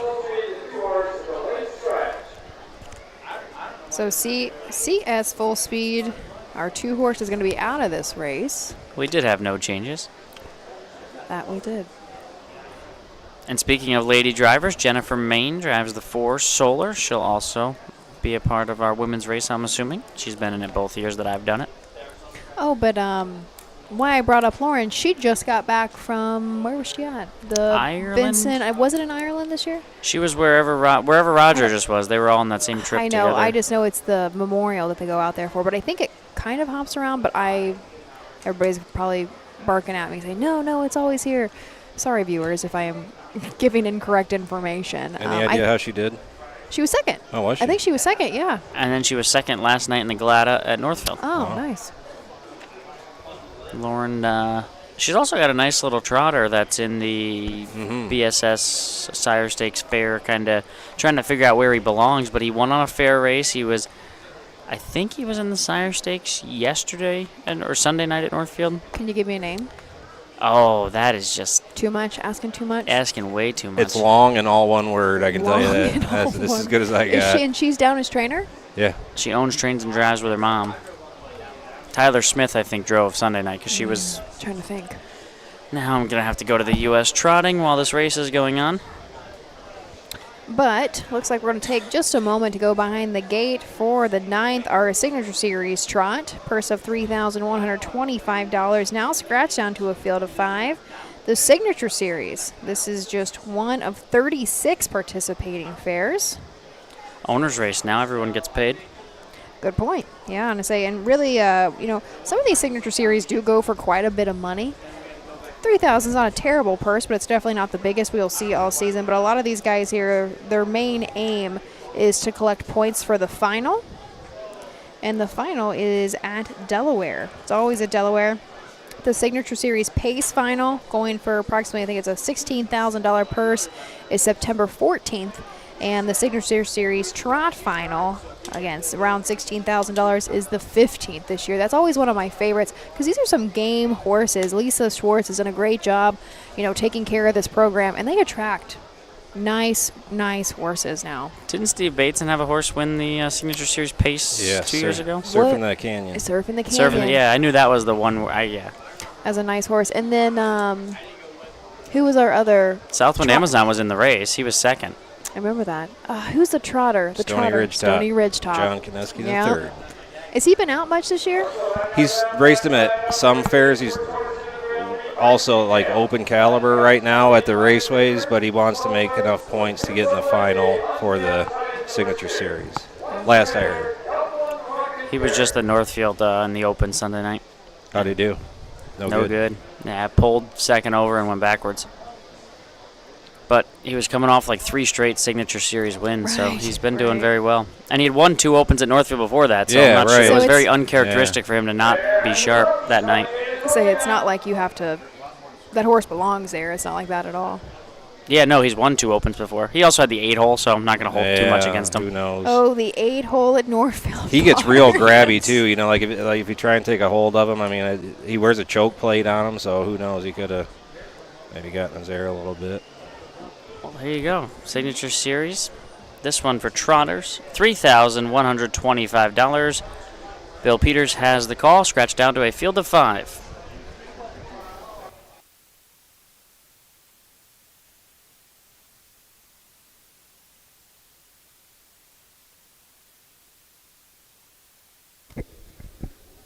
Here they come.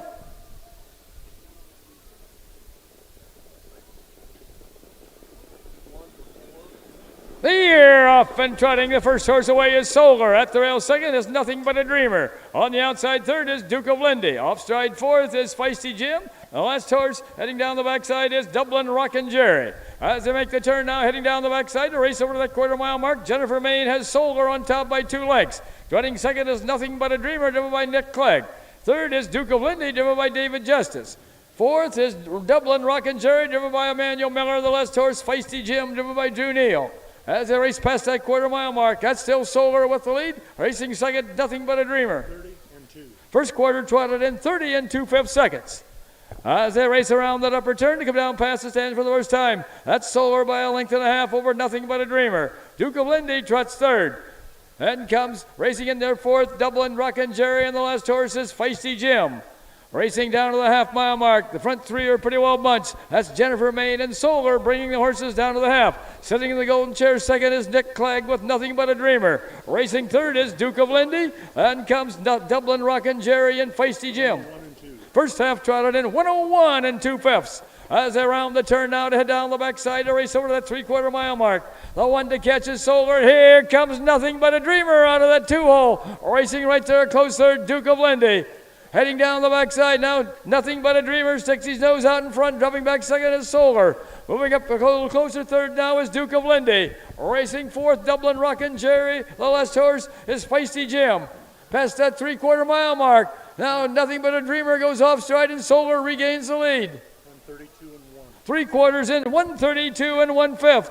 As they race around that upper turn to head for pay dirt, it's Solar at the rail and Duke of Lindy on the outside. Then comes Nothing But a Dreamer third. As they race through the lane, Solar at the rail, Duke of Lindy on the outside. Solar and Duke of Lindy. Solar at the rail, Duke of Lindy on the outside. Solar and Duke of Lindy. It's going to be Solar, and here they all come. Duke of Lindy up for place, Nothing But a Dreamer for show. 203. 203. A mile in 2:03. Probably not the performance we were expecting out of some of these horses. Yeah, a couple of breakers. The 6, Dublin Rockin' Jerry, kind of an interesting that he broke. He never shows breaks. I call him all the time in Northfield and usually never has an issue. The 1 broke from the rail. Maybe that had something to do with it because he was behind them. Who knows? But Solar and Jennifer Main, we were just talking about the ladies' race, and she'll win here in the Signature Series. Nick Clegg with Nothing But a Dreamer was taking the lead at 3/4, on top by a full length or so on the outside, and went on a run. So, Say Jennifer is batting pretty good here now. She has 23 starts on the season as a driver and now 6 wins. Before coming in tonight, she was already doing a .394. this is probably going to push her over a 400. Right. It's a strong batting average from a small sample, but still limited number of drives, and she's making the most of each and every one of them. Do you think she'll be back here tomorrow? I haven't even looked at the program to see if she is driving in the ladies series. I would assume so. Yeah. Solar, that is the 2nd win of the season. I think the last win was, 3 back at Carrollton and in condition overnight. Is that Carrollton? No. I don't know where that is. Is that in Michigan again? Might be. Where the winners go. Coming in from Sandusky, Michigan, comes number 4, Solar, owned by Sally Wadsworth, and trained it over to victory by Jennifer Main.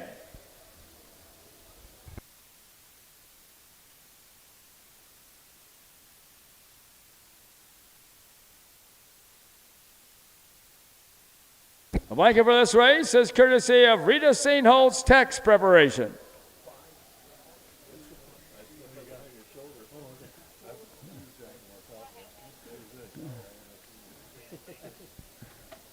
Let's have a big hand here for Jennifer Main, Cooper Stambaugh, Peyton Moore, and Solar, and Rita St. Holt's Tax Preparation, the donors of the blanket.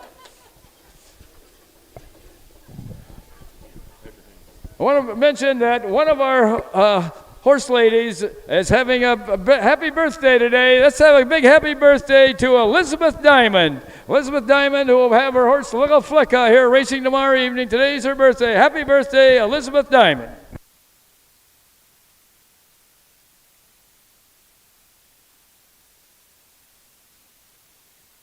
Here are the official placings for race 9 from the top.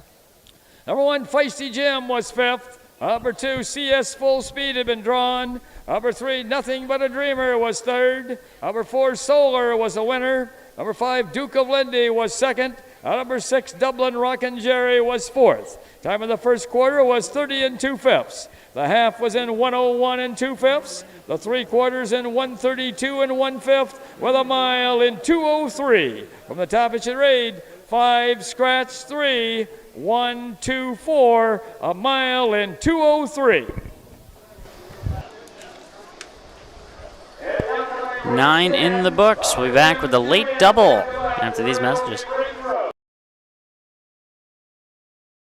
Midland Acres is proud to stand the prominent stallions, TCI, Long Tom, Ready for Money, Monty Mickey, Summa Cum Laude, and Bit of a Legend. With such great pedigree and speed in the stallion barn, Midland Acres will provide a diverse group of top yearlings in the sale ring for 2025. Visit us this fall at our consignments at the Blooded Horse Sale on August 26th, the Ohio Select Jug Sale on September 12th, and the Lexington Select Sale on September 29th through October 3rd. Let Midland Acres experience in the industry lead you to the winner's circle.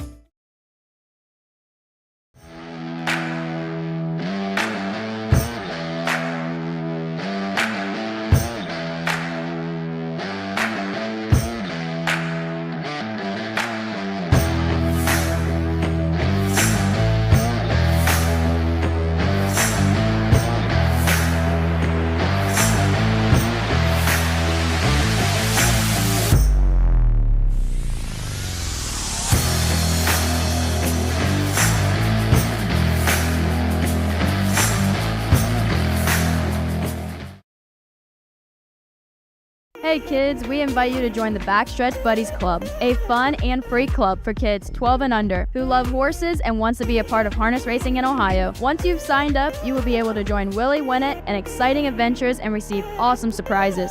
Sign up today using the QR code.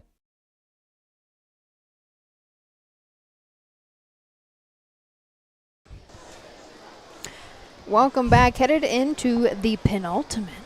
Race 10 of 11 here tonight at Napoleon.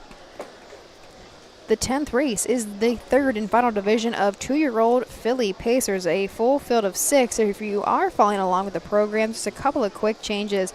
Now on the 2, Juliet Capulet is Braden Rhodes, and the 4 now driven by Pierce Henry, full body stare. Pierce Henry in the bike. Field of 6, 5 across. So the 6 does go from the second tier. How's it look on camera? Is it easy to see back there on the backstretch, or is it? It's not at all. I have no idea. A lot of when you get, I am just pointing at horses. I usually try and go in order as you guys talk about them, but I cannot tell the 2, 4, and 5 apart, or the 1, 3, and 6. Like they all just look the same until I can get zoomed way in on it. So we have not been able to see any of the top of the stretch at all. Now between the 4, 5, 6, 7, 8, 9, 10 American flags that are blowing from the top of the stretch and the poles. They're very patriotic here in Napoleon. Okay, I forgot to mention this on air yesterday at Salina. I don't know, Matt, if you caught it or not. So we were having problems very early on with the announcer, not on our end, but the announcer going into the grandstand. They were not picking it up, couldn't get it across. We all stand for the national anthem, and it's dead silent. And all of a sudden, the entire grandstand started singing the national anthem. That is cool. Did you hear it? Started it. He did. Michael You're right. Langer started it. So then as soon as they finished, they played the national anthem. And we were all like, all right, come really? on. That was the most patriotic moment of my life. It was actually pretty cool. We were a choir of racing fans. It was pretty cool. I'm sure it sounded excellent, too. Put us on... America's Got Talent? Yep, that's what I was looking for. Or what was the other one? Not America's Got Talent. The Voice? No, it was an old one. Oh, shoot. Kelly Clarkson came off of it. American Idol. American Idol. There we go.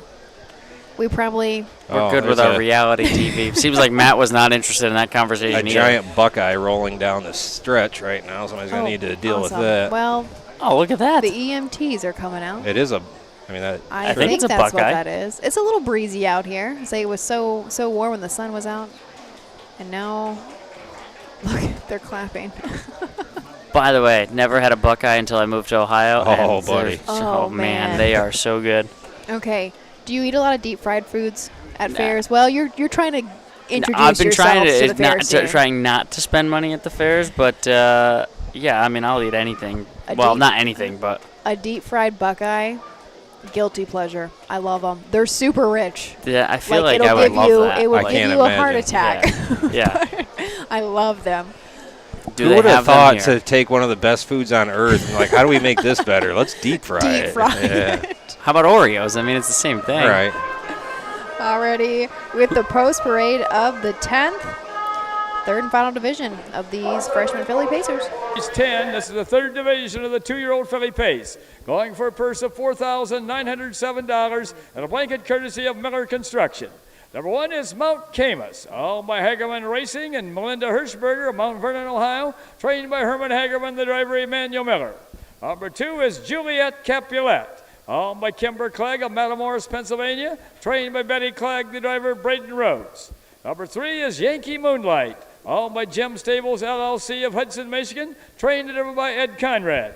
Number 4 is Full Body Stare, owned by Brett Boyd Racing Incorporated of Jonesville, Michigan, trained by Brett Boyd, the driver Pierce Henry.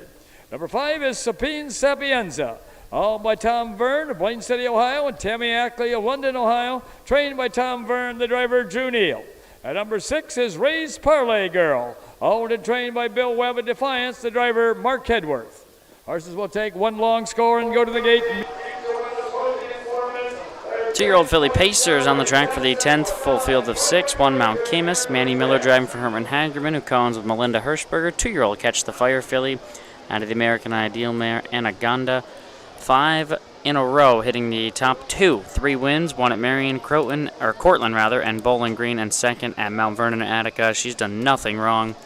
Has already really paid for herself. $4,500 purchase, already made over $12,000 in just 6 starts. Braden Rose up on the 2, Juliet Capulet for Betty Clegg. This is a Fear of the Dragon out of an Always a Virgin mare. 13 starts on the year and has hit the board 10 times. 6 wins, actually looking to go 4 in a row here today. $27,000 already in the bank.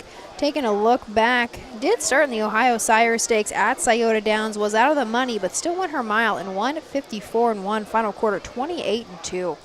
Ed Conrad drives and trains for the Gem Stables. The 3 Yankee Moonlight, 2-year-old Bayfield Bay Yankee Cruiser out of Always Sunday by Elise Mara. 0 for 5 in her career, but 3 third-place finishes, most recently at Attica and Bowling Green, clocked in 2:05 and 4 as her fastest time. Pierce Henry up for Brett Boyd. Full body stare. This is a Fool Me Once. 5 starts on the year. Has hit the board 1 time with a single third-place finish, and that came a little over a month back at Bell Fountain. Was third back by about 4 lengths in 2:03 and 4. $2,100 made. Originally a $10,000 purchase out of the Buckeye Classic. The 5 is Sabine Sapienza. Drew Neal drive for Thomas Verne, who comes with Tammy Ankley. 2-year-old bay filly by Summa Cum Laude. And the Dragon Again mare, Sabine's filly. Started her career a perfect 2 for 2. Won at Northfield and an Hours of 1, and then a 4-length victory at Marysville. Stepped up to the Buckeye ranks last start at Urbana and broke just past the half and was distanced, but tries to avenge that, dropping back to the fair circuit. And the 6th, starting from the second tier, is Ray's Parlay Girl. This is driven by Mark Hedworth for Bill Webb, also owned by Bill of Defiance, Ohio, so not too far from here at all. 5 lifetime starts, still trying to figure it out. She is staying flat, but I don't think she's quite got the speed figured yet. $1,600 made. If we take a look back, 2 back, let's go. Northfield in the Fair Stakes did go her mile up there in 2:03 and 2. And it is a homebred as well for Bill Webb. Owner trainer of the 4-horse, Brett Boyd, is the president of the Michigan Harness Horsemen's Association. So they had their inaugural meet at Hastings today. So that's a big deal for the people of Michigan. And congratulations, Brett Boyd and the rest of the horsemen up there on getting harness racing back in Michigan. Yes. So moving into position behind the Mike Webkenberg starting gate for the 10th. Field of 6. Let's give it over to our announcer, Bill Peters.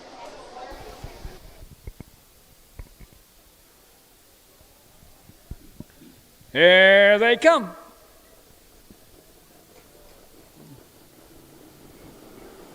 They're up and pacing the first horse away at the rail is Mount Camus. Driving in their second is Juliet Capulet. On the outside third is Sabine Sapienza. Racing fourth is Yankee Moonlight. Moving up fifth is Full Body Stare. And the last horse is Ray's Parlay Girl. As they make the turn now, heading down the backside, racing toward that quarter-mile mark. Emmanuel Miller has Mount Camus on top by 3 lengths. Racing second is Juliet Capulet, driven by Braden Rhodes. Third is Yankee Moonlight, driven by Ed Conrad. Racing in their fourth down the backside, that's Full Body Stare, driven by Pierce Henry.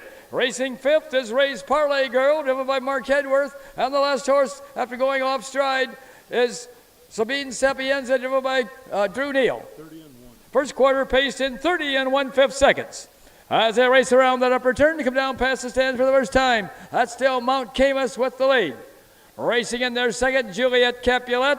In their third is Yankee Moonlight. On the outside fourth now comes Full Body Stare. Racing fifth is Ray's Parlay Girl. And then comes at the back of the pack, Sabine Sapienza.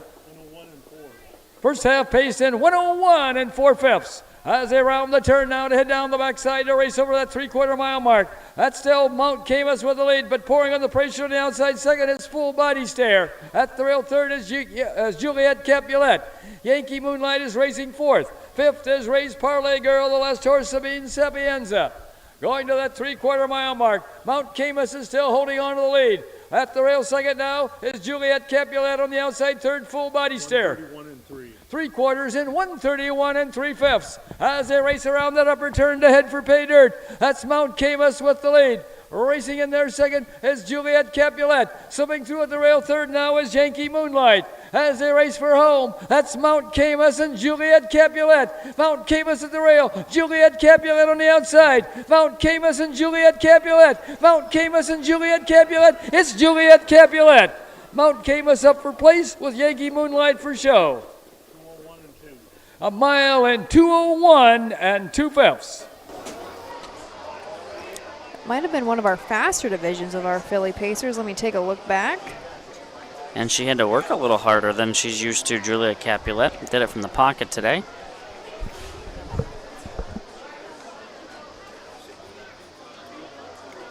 It is just by a, what was it?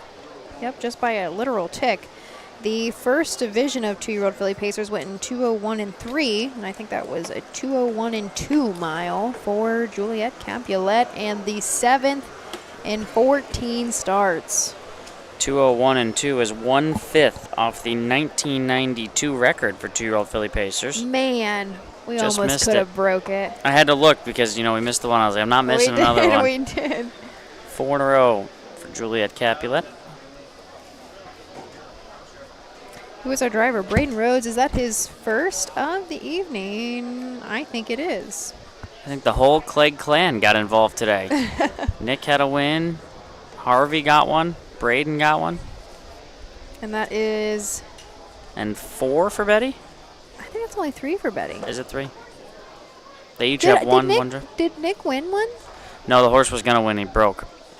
Okay, there you go. As I'm sitting in front of my tally marks, I should be able to tell you who won one and who didn't, but... I'll give you a pass. It has gotten very dark in the grandstand. No, oh wait, I'm confused here. No, Nick did win one.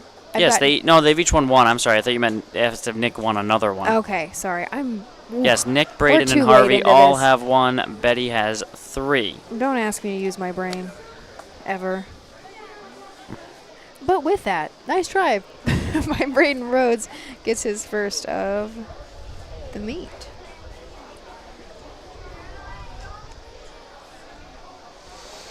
Just a $6,000 Buckeye Classic purchase, daughter of Fear the Dragon. Another one of those Clegg horses that have done some nice things on the fairs. And here she comes back for the 4th consecutive fair start. Pennsylvania comes number 2, Juliet Capulet, owned by Kimber Clegg, trained by Betty Clegg, and driven to victory this evening by Braden Rhodes. The blanket for this race is courtesy of Miller Construction.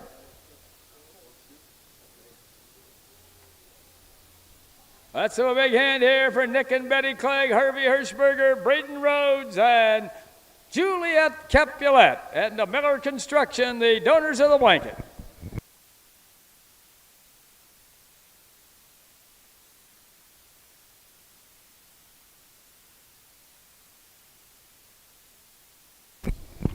Here are the official placings for race 10 from the top. The Rowan Mount Camus was second. Number 2, Juliet Capulet was the winner. Number 3, Yankee Moonlight was third. Number 4, Full Body Stare was fifth. Number 5, Sabine Sabienza was sixth. And number 6, Ray's Parlay Girl was fourth. Time of the first quarter was 30 1/5. The half was in 1:01 4/5. The 3/4 in 1:31 3/5, with a mile in 2:01 2/5. From the top, it should read 2:13.564, a mile in 2:01 2/5. Perfect. The 10th is in the books.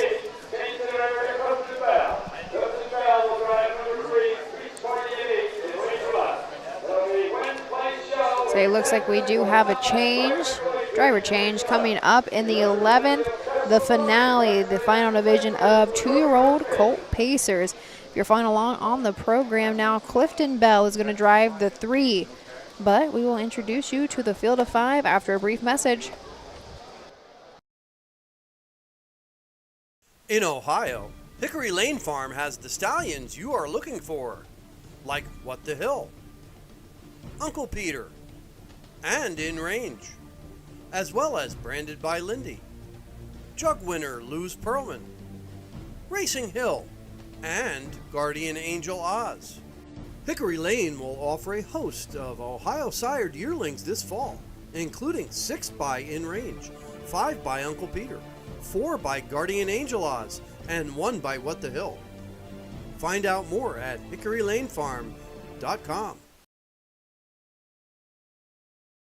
When you need supplies for your horse, one name stands out: Big D's. Since 1976, Big D's Tack and Vet Supply has been the equine experts you can trust. Whatever your horse needs is available at Big D's Tack and Vet Supply. Visit the retail outlet in Streetsboro, Ohio, or order online at BigD'sWeb.com. Sign up for text messaging and receive $10 off your order.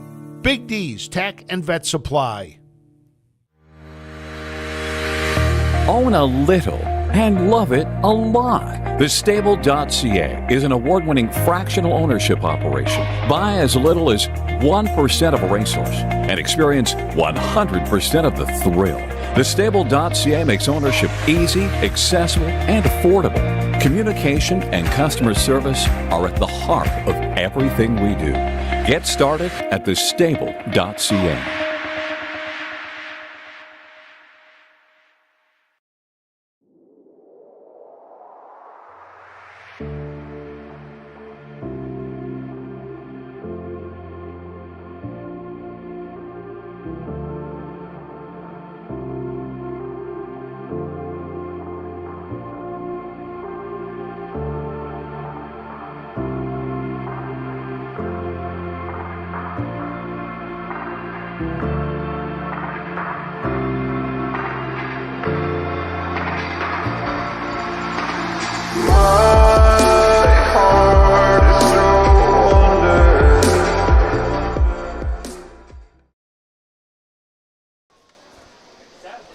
We are back here at the Henry County Fair in Napoleon, joined by Ashley Daly. It's been fun, Ashley. First time working together. Do you want to work together again? I would work together again, except I think this is my last time with you too, Matt.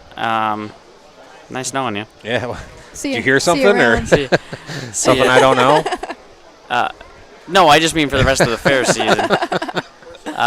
No, it's been fun. Everyone at OHHA really does a great job with all these shows between Steve-O, Matt, Chris. I think those are the three I've worked with so far, and then Ashley, Bob, and Don Tiger. So we've had a ton of fun. Bob's something else. Yeah, I like working with Bob a lot. He's got a lot of stories. He knows all the spots too for food. I mean, he is on it. All the I heard you guys talking about a pizza place. How was that? Where were you guys? Colucci's we went to. Yeah. I brought home a chicken bacon ranch pizza. It was good. All right. Of course, I had to try it in the car. So it's on the floor of my front seat, and I'm on the highway. There's nobody around. So I reach down, I grab a slice, and as I pull it out, it was still too hot. The whole thing fell back into the box. So I just ate dough and sauce my first slice. He brought us an Italian beef sandwich tonight. We did the Summit County Fair from a place called Ferrara's. And I'm telling you, I would drive to Cleveland just to go to that store, based off of that one sandwich alone. He said there's all kinds of stuff. They're like an importer of all kinds of Italian goods, but also have like a deli there. What's it called? Ferrara's. Ferrara's. Yeah, it's about 20 minutes from the track. Not to be confused with Larry Ferrari. Right. We just, after Northfield on Saturday night, I just went to the basement for the first time because it was like I love the basement. It was like the only thing open at midnight. There's our pose parade for the 11th and final. This is the third division of the 2-year-old colt pace, going for a purse of $4,820 and a blanket courtesy of Tressler Plumbing, LLC. Number 1 is Dragon Shadow, owned by Rosie Weaver of Beach City and Joseph Yoder of Millersburg, Ohio. Trained by Rosie Weaver, the driver is Drew Neal. Number 2 is Smokin' Hill, owned and trained by Janie Weller of Republic, the driver Rod Adams Jr. Number 3 is Beach Party at 8, owned by Ivy Holdings of Apple Creek, Ohio, trained by Robbie Brooks, the driver Clifton Bell. Number 4 is Pumpkin Skin, owned by Kimber Clegg of Metamora, Pennsylvania, trained by Betty Clegg, the driver Nick Clegg. And number 5 is Carmen's Oh So Famous, owned by Dennis Paver of Raymond, Ohio, and Joe Paver of Marysville, Ohio, trained by Joe Paver, the driver Pierce Henry. Horses will take one long score and go to the gate. Mutual windows closing in 4 minutes. Excuse me, there's Win, Play, Show, Exacta, Quinella, and Trifecta Wagering. It's the finale. 2-year-old Colt Pacers, 1 Dragon Shadow. Drew Neal driving for Rosie Weaver. Cones with Joe Yoder. 2-year-old Brown Gelded by Fear the Dragon. Now to the Shadow Play Mare. Barbara's Shadow. 0 for 6 in this one's career, but has banked over $6,000. Qualified in 56-1 and has a timed mile in 54-4 in the Buckeye at Scioto 3 bank. So he's had a little bit of tough luck and has been facing strong competition. Was 3rd most recently at Croton over the weekend. The 2-horse Smokin' Hill, Rod Allums Jr.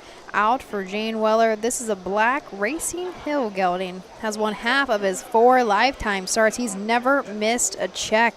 I say 2 back. Actually, yeah, he came out really strong. He was a winner at Bucyrus in his first lifetime start and at Tiffin. And there at Tiffin was a winner by over 7 lengths and 159 flat. That's the lifetime mark. However, Northfield Park, that half mile, was second in the Fair Stakes, 158 flat. Final quarter, 28-4. 3 Beach Party at 8. Clifton Bell driving for Robert Brooks and Ivy Holdings, 2-year-old down by the seaside. Out of the Bettor's Delight mare, not before 8. 0 for 4 in his career, but he's taken a step forward in each and every one of his starts. 5th, 4th, 3rd, and 2nd, right down the line. So continues to improve, and he'll look for his first win here. He was 2nd at Attica in 2:03 and 4 back on the 7th. This is a name that kind of makes me scratch my head a little bit. Pumpkin Skin. This is a summa cum laude out of a shadow play mare. DG's Shadows Bell. So I'm not sure where Pumpkin Skin comes into play on that one. Hopefully they're... What does pumpkin skin mean? Is it just like pumpkin skin of a pumpkin? I don't know. I know there's a sibling to this one name. I believe it's the Onyx Dragon. Oh, is it? I believe it's the Onyx Dragon. Okay, we have to do a little bit of research here. But Nick Clegg out for Betty Clegg on Pumpkin Skin. 13 starts on the year with 3 wins, 2 seconds, and 4 third-place finishes. $12,000 made, originally a $15,000 purchase. Coming off of a second-place finish at Croton, but a start before that went wire-to-wire at Jefferson in 2:05 and 1. 5 is Carmen's Oh So Famous. Pierce Henry driving for Joe Paver. Cones with Dennis Paver. 2-year-old bay gelding by Western Fame out of the Mr. Wiggles mare Oh So Wiggles Special. 4 for 7 in his career, including back-to-back wins at Berea and Croton. 4 of 7, and has made the most money in the field, $22,750. Kenny, you probably don't know Standardbred breeding too much, do you? Or do you follow it anymore? No, not particularly well. Matt, how are you on your... Depends. Depends. Mr. Wiggles. Yeah. We had one, man, that would have been 20... I think she was a 2-year-old in 2020. She did all right in the BSS. She was pretty strong, but did he ever really produce much, Mr. Wiggles? I don't know. I don't know. He if was he a did. jug horse. I think George yeah. Teague trained him. He was a real good racehorse, but I don't know what kind of offspring he really produced. I couldn't tell you where he stood or anything like that. I couldn't tell you. I'd say. I see his name every once in a while as a grandsire, so there's still some horses that linger. Right. I'd say I'm sure there's 1 or 2 that did pretty well, but I'm talking like overall. I don't know what he ended up producing. It's not the same. I'm gonna say other than like Grandpa, you don't see him too much on there. Say. Sorry. No, go ahead. Sorry, I got a little Kenny, jumpy. where are you next? Do you know? Next Tuesday, doubleheader at Richwood. At Richwood, I don't think I'm there this year. I think I'm at Lima next week. We've got 4 fairs that day. Yeah, it's going to be wicked. I got Richwood doubleheader, and then the week after I have, I'm struggling to come up with the name.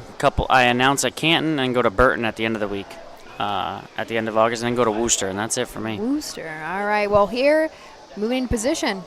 Here is Bill Peters with the call of the 11th. 2-year-old Cole Pacers. Here they come.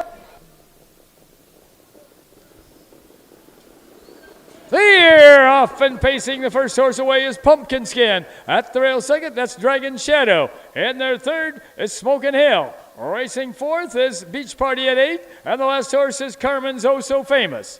As they make the turn now to head down the backside to race over toward that quarter-mile mark, Drew Neal has Dragon Shadow on top by about 2.5 lengths. Racing in their second, that is Pumpkin Skin driven by Nick Clegg. Going past that quarter-mile mark, still with the lead is Dragon Shadow. On the outside second now, it is Beach Party at 8. 28 and 4. First quarter paced in 28 and 4/5 seconds. Racing around that upper turn to come down past the stand for the first time. That's Dragon Shadow still with the lead. On the outside second, coming down to the half, it is Smokin' Hill. Racing at the rail third is Pumpkin Skin. On the outside fourth is Carmen's Oh So Famous. And the last horse is Beach Party at 8. 58. First half paced in 58 seconds. As they round the turn now, head down to the backside to race over that 3/4 mile mark. All 5 pacers are well bunched. That's still Dragon Shadow with the lead. On the outside second is Smokin' Hill. At the rail third, is Pumpkin Skin. On the outside, 4th is Carmen's Oh So Famous. And the last horse is Beach Party at 8. Going to the 3/4 mile mark, that's still Dragon's Shadow with the lead. Carmen's Oh So Famous now paces up on the outside 2nd. At the rail 3rd is Smokin' Hill. Then comes Pumpkin Skin and Beach Party at 8. 3/4 in 129 and 1/5 as they race around that upper turn to head for pay dirt. Still with the lead is Dragon Shadow. Carmen's Oh So Famous on the outside 2nd. Smokin' Hill is in there 3rd, followed by Pumpkin Skin 4th. As they race for home, that's Dragon Shadow and Carmen's Oh So Famous. Dragon Shadow and Carmen's Oh So Famous. Dragon Shadow at the rail. Carmen's Oh So Famous on the outside. Cadence tight at the wire there. Looks like it real tight at the wire between Carmen's Oh So Famous and Dragon Shadow. Looks like Smokin' Hill got up for show. 1 mile in 2 minutes and 4/5. 2 minutes and 4/5. Dragon Shadow. That is the first lifetime win for that gelding. 2-year-old Colt Pacers. This is also 1/5 off of the track record, which is 2 minutes 3/5. Well, hey, that speaks to our track performance, though, Yeah, doesn't they've it? been strong. Been good races. I don't know who takes care of it. They're doing a good job They're doing tonight. a good job. It's very much in shape for it. It was a close finish by both 8 to 5 shots. I do think the one held on. I guess we'll just wait to be sure, but I'm pretty confident that he hung on there by maybe I half guess a I'm head. gonna say I guess I'm not really on. Maybe I should. I'll say unofficial. I have the one, but I guess we're not right on the finish line here. But he was getting tired. He was tired. But Yeah, I he was think shortening up. He found the finish line first, though. Now, this is something. I'm pretty sure this kid is running a copy of the photo finish over to the judges, And or at least down to mutuals. Maybe, yeah. Oh. The guy that was at Salina last night has a wireless system that he can send it over to him. I don't know that Ed Embach is here today. I don't know that he has that kind of setup. Well, now that in the age of iPhones, I guess that works too. Oh, no, they're still looking. How many people think number 5, Carmen's Oh So Famous won? Did he maybe? Is it? No, I don't think it was that close, was it? Pierce was coming pretty good at the end of that. I thought the inside held on, though. You've got the best view of we're all. a little I'm the furthest away. Yeah, I'm still a little bit off, but I thought the inside held on. I guess we're still sitting on this one Yeah, here. we So the are. last 2 races turned out to be some really good finishes. The first few races were kind of horses were dominating. Yeah, they were spread out quite a bit, but finally got excited here at the end. Even the drivers don't know. Both coming back. Well, shoot, if nobody knows, then they can both just claim it and split the money. I'm sure they would not like that. No, they would not. Well, one of them would and one of them wouldn't. Yeah, you're right.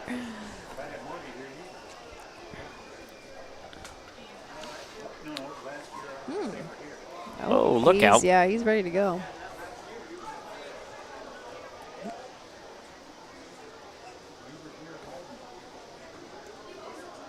Bill kind of teased it like it was going to be a dead heat, so I'm curious. Maybe they... Interesting. Crazier things have happened. We were at Eaton, and it was a 4-horse field scratched down to a 2-horse field, and it was the most exciting race of the day.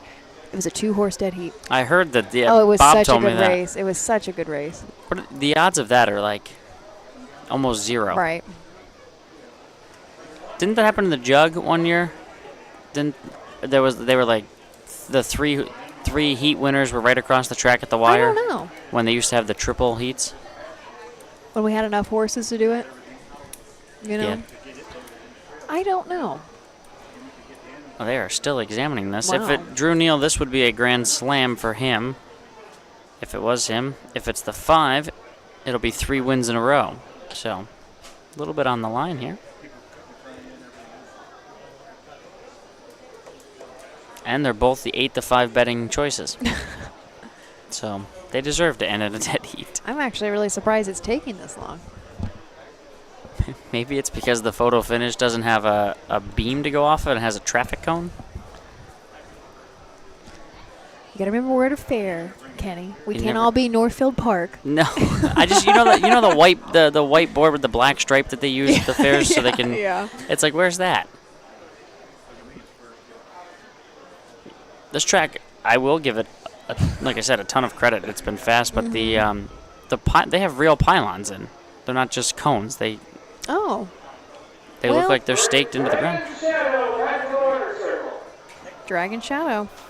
I called it. See, they just needed Ashley. They didn't need that. I would have called it in 2 seconds. I actually don't think those are real pylons. I have to look closer.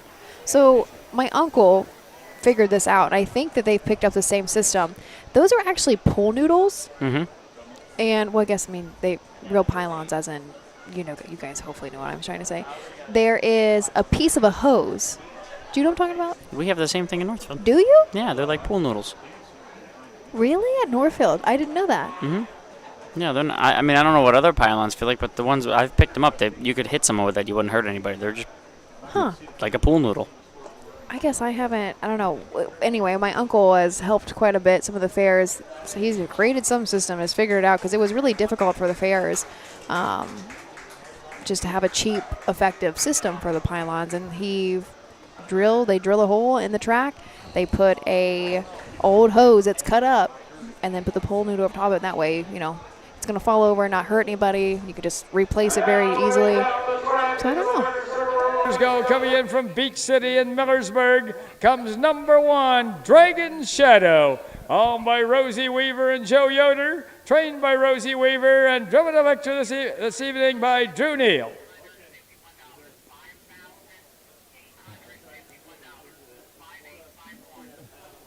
Got a shot of Joe Yoder there. The blanket for this race is courtesy of Tressler Plumbing. Tomorrow's his last fair for the week, and then he's going to shoe horses Doug Tressler in this and heat. Mike Retcher in the winner's circle for the trophy presentation.